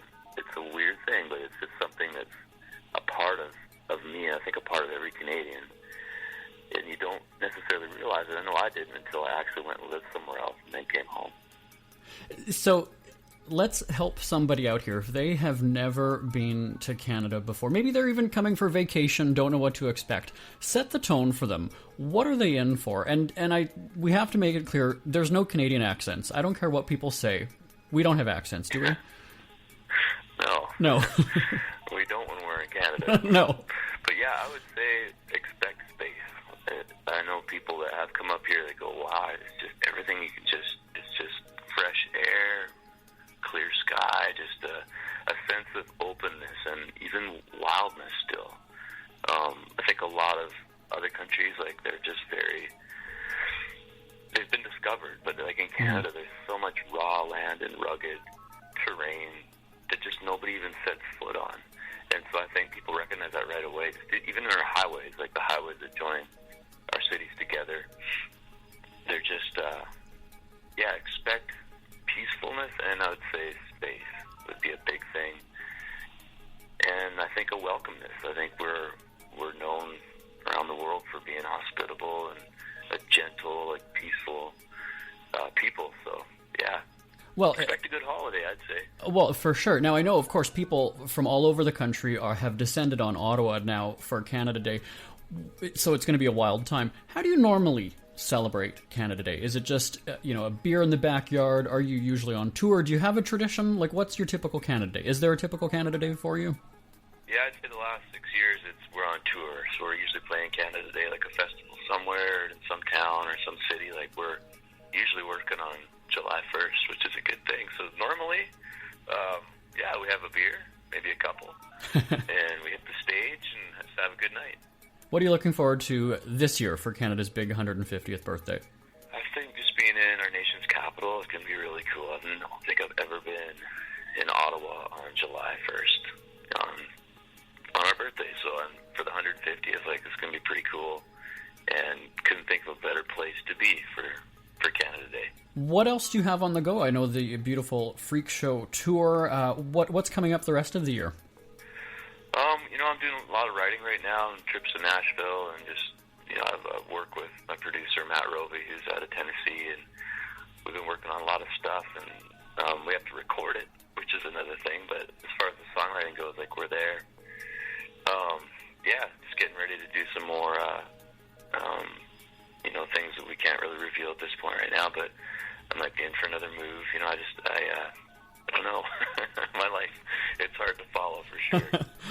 Well, your fans, though, they do follow along on social media, though, right? That's a good way to keep in touch with you. It is, absolutely. Instagram, Facebook.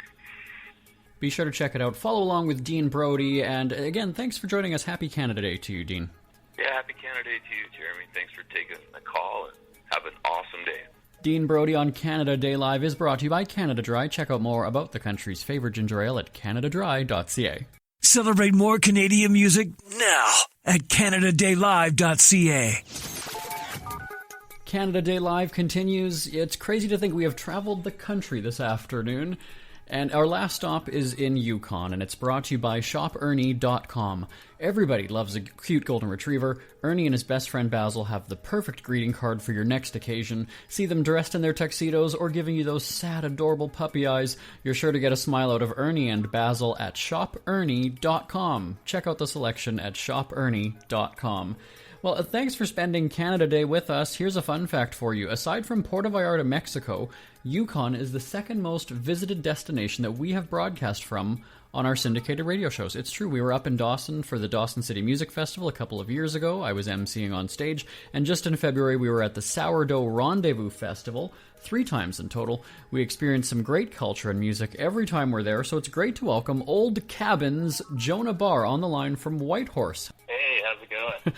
Good, thanks. How are you? I'm doing good. I think that's the longest introduction. Let me just catch my breath. But we do have some great times when we're up there in Yukon. And I should say Happy Canada Day as well. Oh, thanks. Yeah, you too. Well, thank you. Now, so you know better than anyone else that Northern Canada has some really great music. The music scene is incredible. Probably unlike anywhere else in the world. And I know you've performed in Dawson as well. The talent up north. Describe the music scene to us. Oh, man.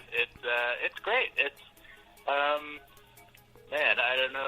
Okay. It's, yeah. This is hard. There's, describe the music scene. It's, there's a lot of young people, kind of coming up, which is great. We've got a lot of new bands, touring. There's, a band called Soda Pony that I think we'll be ripping it up this summer. As well as Declan O'Donovan's another hometown guy. That is Kim Baggs, Kim Barlow. There's quite a few musicians. It's great. Now that was smooth, by the way. That was great. But so for someone who lives, let's say far east in this country and might not know who or what Old Cabin is, give them a quick rundown. Is Old Cabin a band or not a band? No, it's the name that I used for my solo project instead of my name.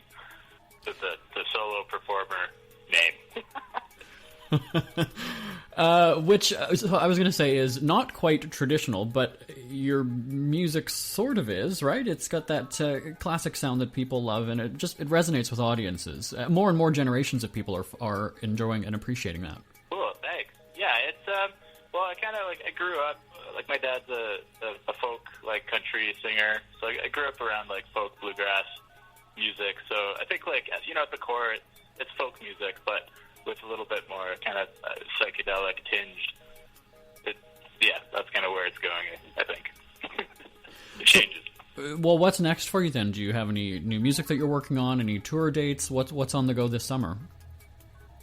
Yeah, actually, I'll be touring later this month in Ontario. So we're going to be doing dates in Ottawa, Montreal, Guelph, I think, Hamilton. We're playing at the Harbourfront Centre in Toronto for like a Northern Passages festival. So that's pretty exciting. And then hopefully we're releasing another record in 2018.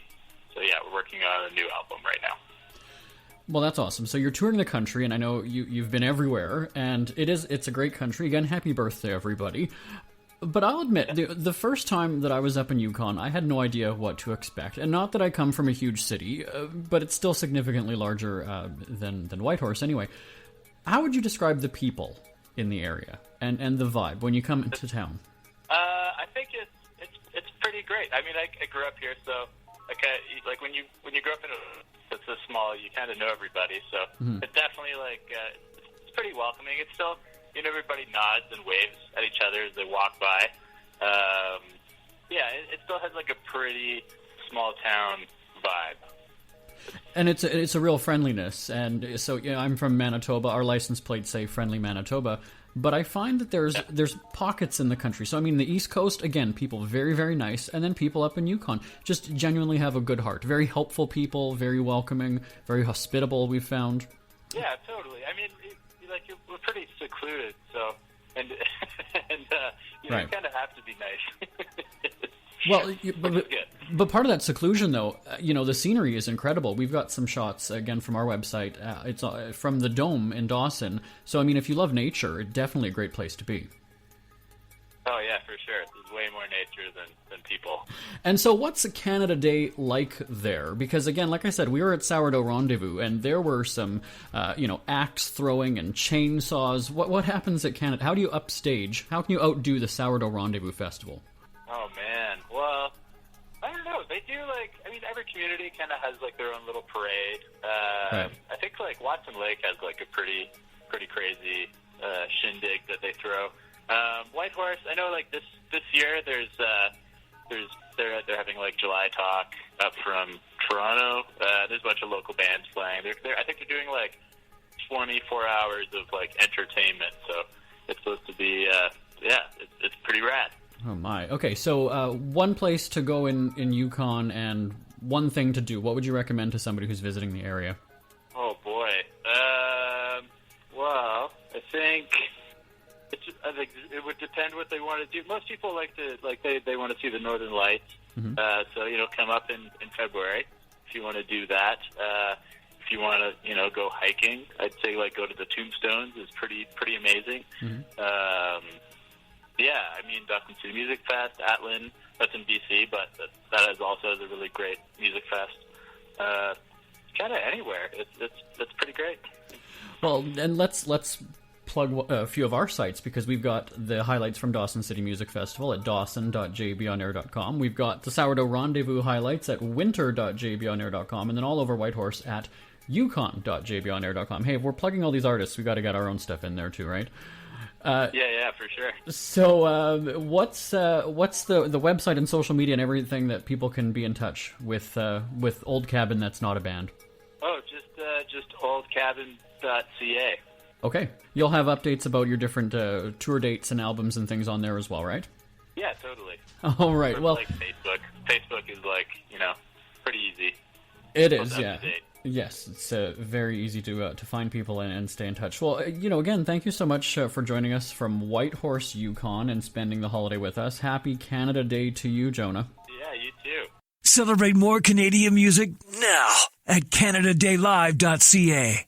Talking with Jona about Yukon, I can't help but take a walk down memory lane. As I mentioned, our syndicated radio shows have broadcast from the area 3 times, most recently in February when we were there for the Sourdough Rendezvous Festival. It's definitely something that I've never experienced before. And like I said, there was axe throwing, and there was a burlesque show. The first night that we were there, we went to a burlesque show. Again, something I've never seen before. I met the queen. I met the queen of the festival. There was a great parade, lots of community spirit. There was an ice sculpture contest with teams from all over the world, and it was great talking with some of them from Asia and from Mexico, and even the local team from Yukon. And it was just fun. And I think that as adults, we just don't have as much fun anymore as we should. Right? I saw an interview with John Cleese years ago, and he was talking about how we just don't laugh. You laugh when you're a kid. You laugh in church when you're not supposed to because it's wrong, right? So that makes you laugh harder. And so the Sourdough Rendezvous Festival was just all about fun. In the parade, you've got people walking their dogs. There were even contests for pets, and there was a talent show. And it was an incredible time. Outside of the city, I stayed at a private cabin on the water and overlooking the mountains. It was great. And I went dog sledding. I've got 2 dogs at home. And I thought, this is going to be fun. They're going to be jealous when I get home. But it was incredible how these dogs, we were running. They were out for 3 hours. We would stop for about 5 or 10 minutes for us to have a bit of hot chocolate or tea or something to warm up. But the dogs were raring to go. Like, they just did not want to stop. And so we've got a whole bunch of pictures and even video from dog sledding on our website. So check it out, canadadaylive.ca, canadadaylive.ca. Now, also outside the city of Whitehorse is a place called Dawson City. And we were there for the Dawson City Music Festival. I emceed, as I mentioned, and in the summer, it didn't get dark until about 3 or 4 in the morning, if I recall correctly. Now, I'm one of those people that I'm in bed, typically 9:30, 10, maybe 11 on a good night. And so for here, you've got this music festival happening until 1, 2 in the morning, but it doesn't feel like it because it's still light out. It really messes with your body, but it's kind of cool at the same time. And so in Dawson, there's also a place called the Dome.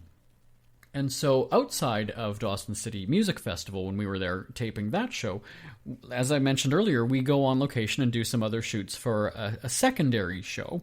And we did that. So we went up to the Dome, which overlooks the entire area. And if you want picturesque, scenic landscapes, you go to the Dome. And so we weren't doing a live segment at that time. We were just going to be recording something. And there's a few other cars and other people up there. But I happened to see people kind of like creeping around a corner, and it's basically an elevated hill. I don't want to say mountain because that puts an expectation that's very, very high. Maybe it could be considered, I'm not sure. But anyway, so around the bend, we weren't at the topmost point. There were kind of people like peering around the side, and I was like, okay, something's going down. What is happening? It wasn't in a suspicious way, but it was like, okay, there's like something cool about to happen. And we were there. One of my producers and 2 of the tourism folks were there escorting us around. And we caught 2 guys proposing to their girlfriends. These were friends. 2 couples getting engaged at the exact same time. So not only were the families there hiding, and they were there for the surprise, all of a sudden you've got this radio guy from Winnipeg coming up and who has no idea who they are, but wants to get the segment because, come on, you couldn't script this. We are here for a proposal. Like, come on. And so all of a sudden I'm just like, hey, we're doing a radio show in town. Can I talk with you guys? You just got engaged literally a minute and a half ago, but I want to talk to you on the radio about this. And they were game. I think they probably would have felt dickish if they said no, but it was just kind of really cool that we were there for this moment. And apparently one of the tourism folks did know one of the people in the couple. See, that's the great thing about these small towns, is that everybody knows everybody, or it could also be a bad thing, I guess, depending on who you are and what you do. But, and I had said, we need to find out when these couples are getting married. 1, because I want an invitation to go. And 2, I think it would be really cool if we arranged a honeymoon for them. Because, again, we've got these connections with tourism boards and whatever, and this would be really cool that we were there for this moment. And we weren't able to track them down because apparently they don't live in the area anymore, and they were there, I guess, as kind of like a family reunion sort of a trip, and we weren't able to track down either of the couples. And then I thought about it. I'm like, wait a second. if it does, one honeymoon trip, if we were paying for part of it is one thing. I'm a cheapskate. And we're not paying for 2 trips. They better honeymoon together then. But no, it would have been a great gesture, I think. But unfortunately just never happened. So all of the highlights from our Dawson City and our Whitehorse activities is online at canadadaylive.ca. That's our website. And again, we're live streaming. And thanks so much for spending your Canada Day with us. Celebrating everything we love about Canada. Basically anything that sets us apart from the United States. This is Canada Day Live with Jeremy Bradley. Happy 150, Canucks. Thank you very much, Larson. Jeremy Bradley here. This is Canada Day Live. I want to wish you all a very happy Canada Day. Canada 150. It's going to be a great rest of the year. And feel free to give me a shout. My email address, live@jbonair.com, live@jbonair.com. Now, if you didn't catch the entire show, don't worry. We're going to have the entire thing downloadable at canadadaylive.ca this weekend, so stay tuned, and thanks again for following us on Twitter at Canada Day Live, and me at Jeremy D. Bradley, at Jeremy D. Bradley. My name is Jeremy Bradley. This is Canada Day Live. Have a good one, everybody. Happy Canada Day.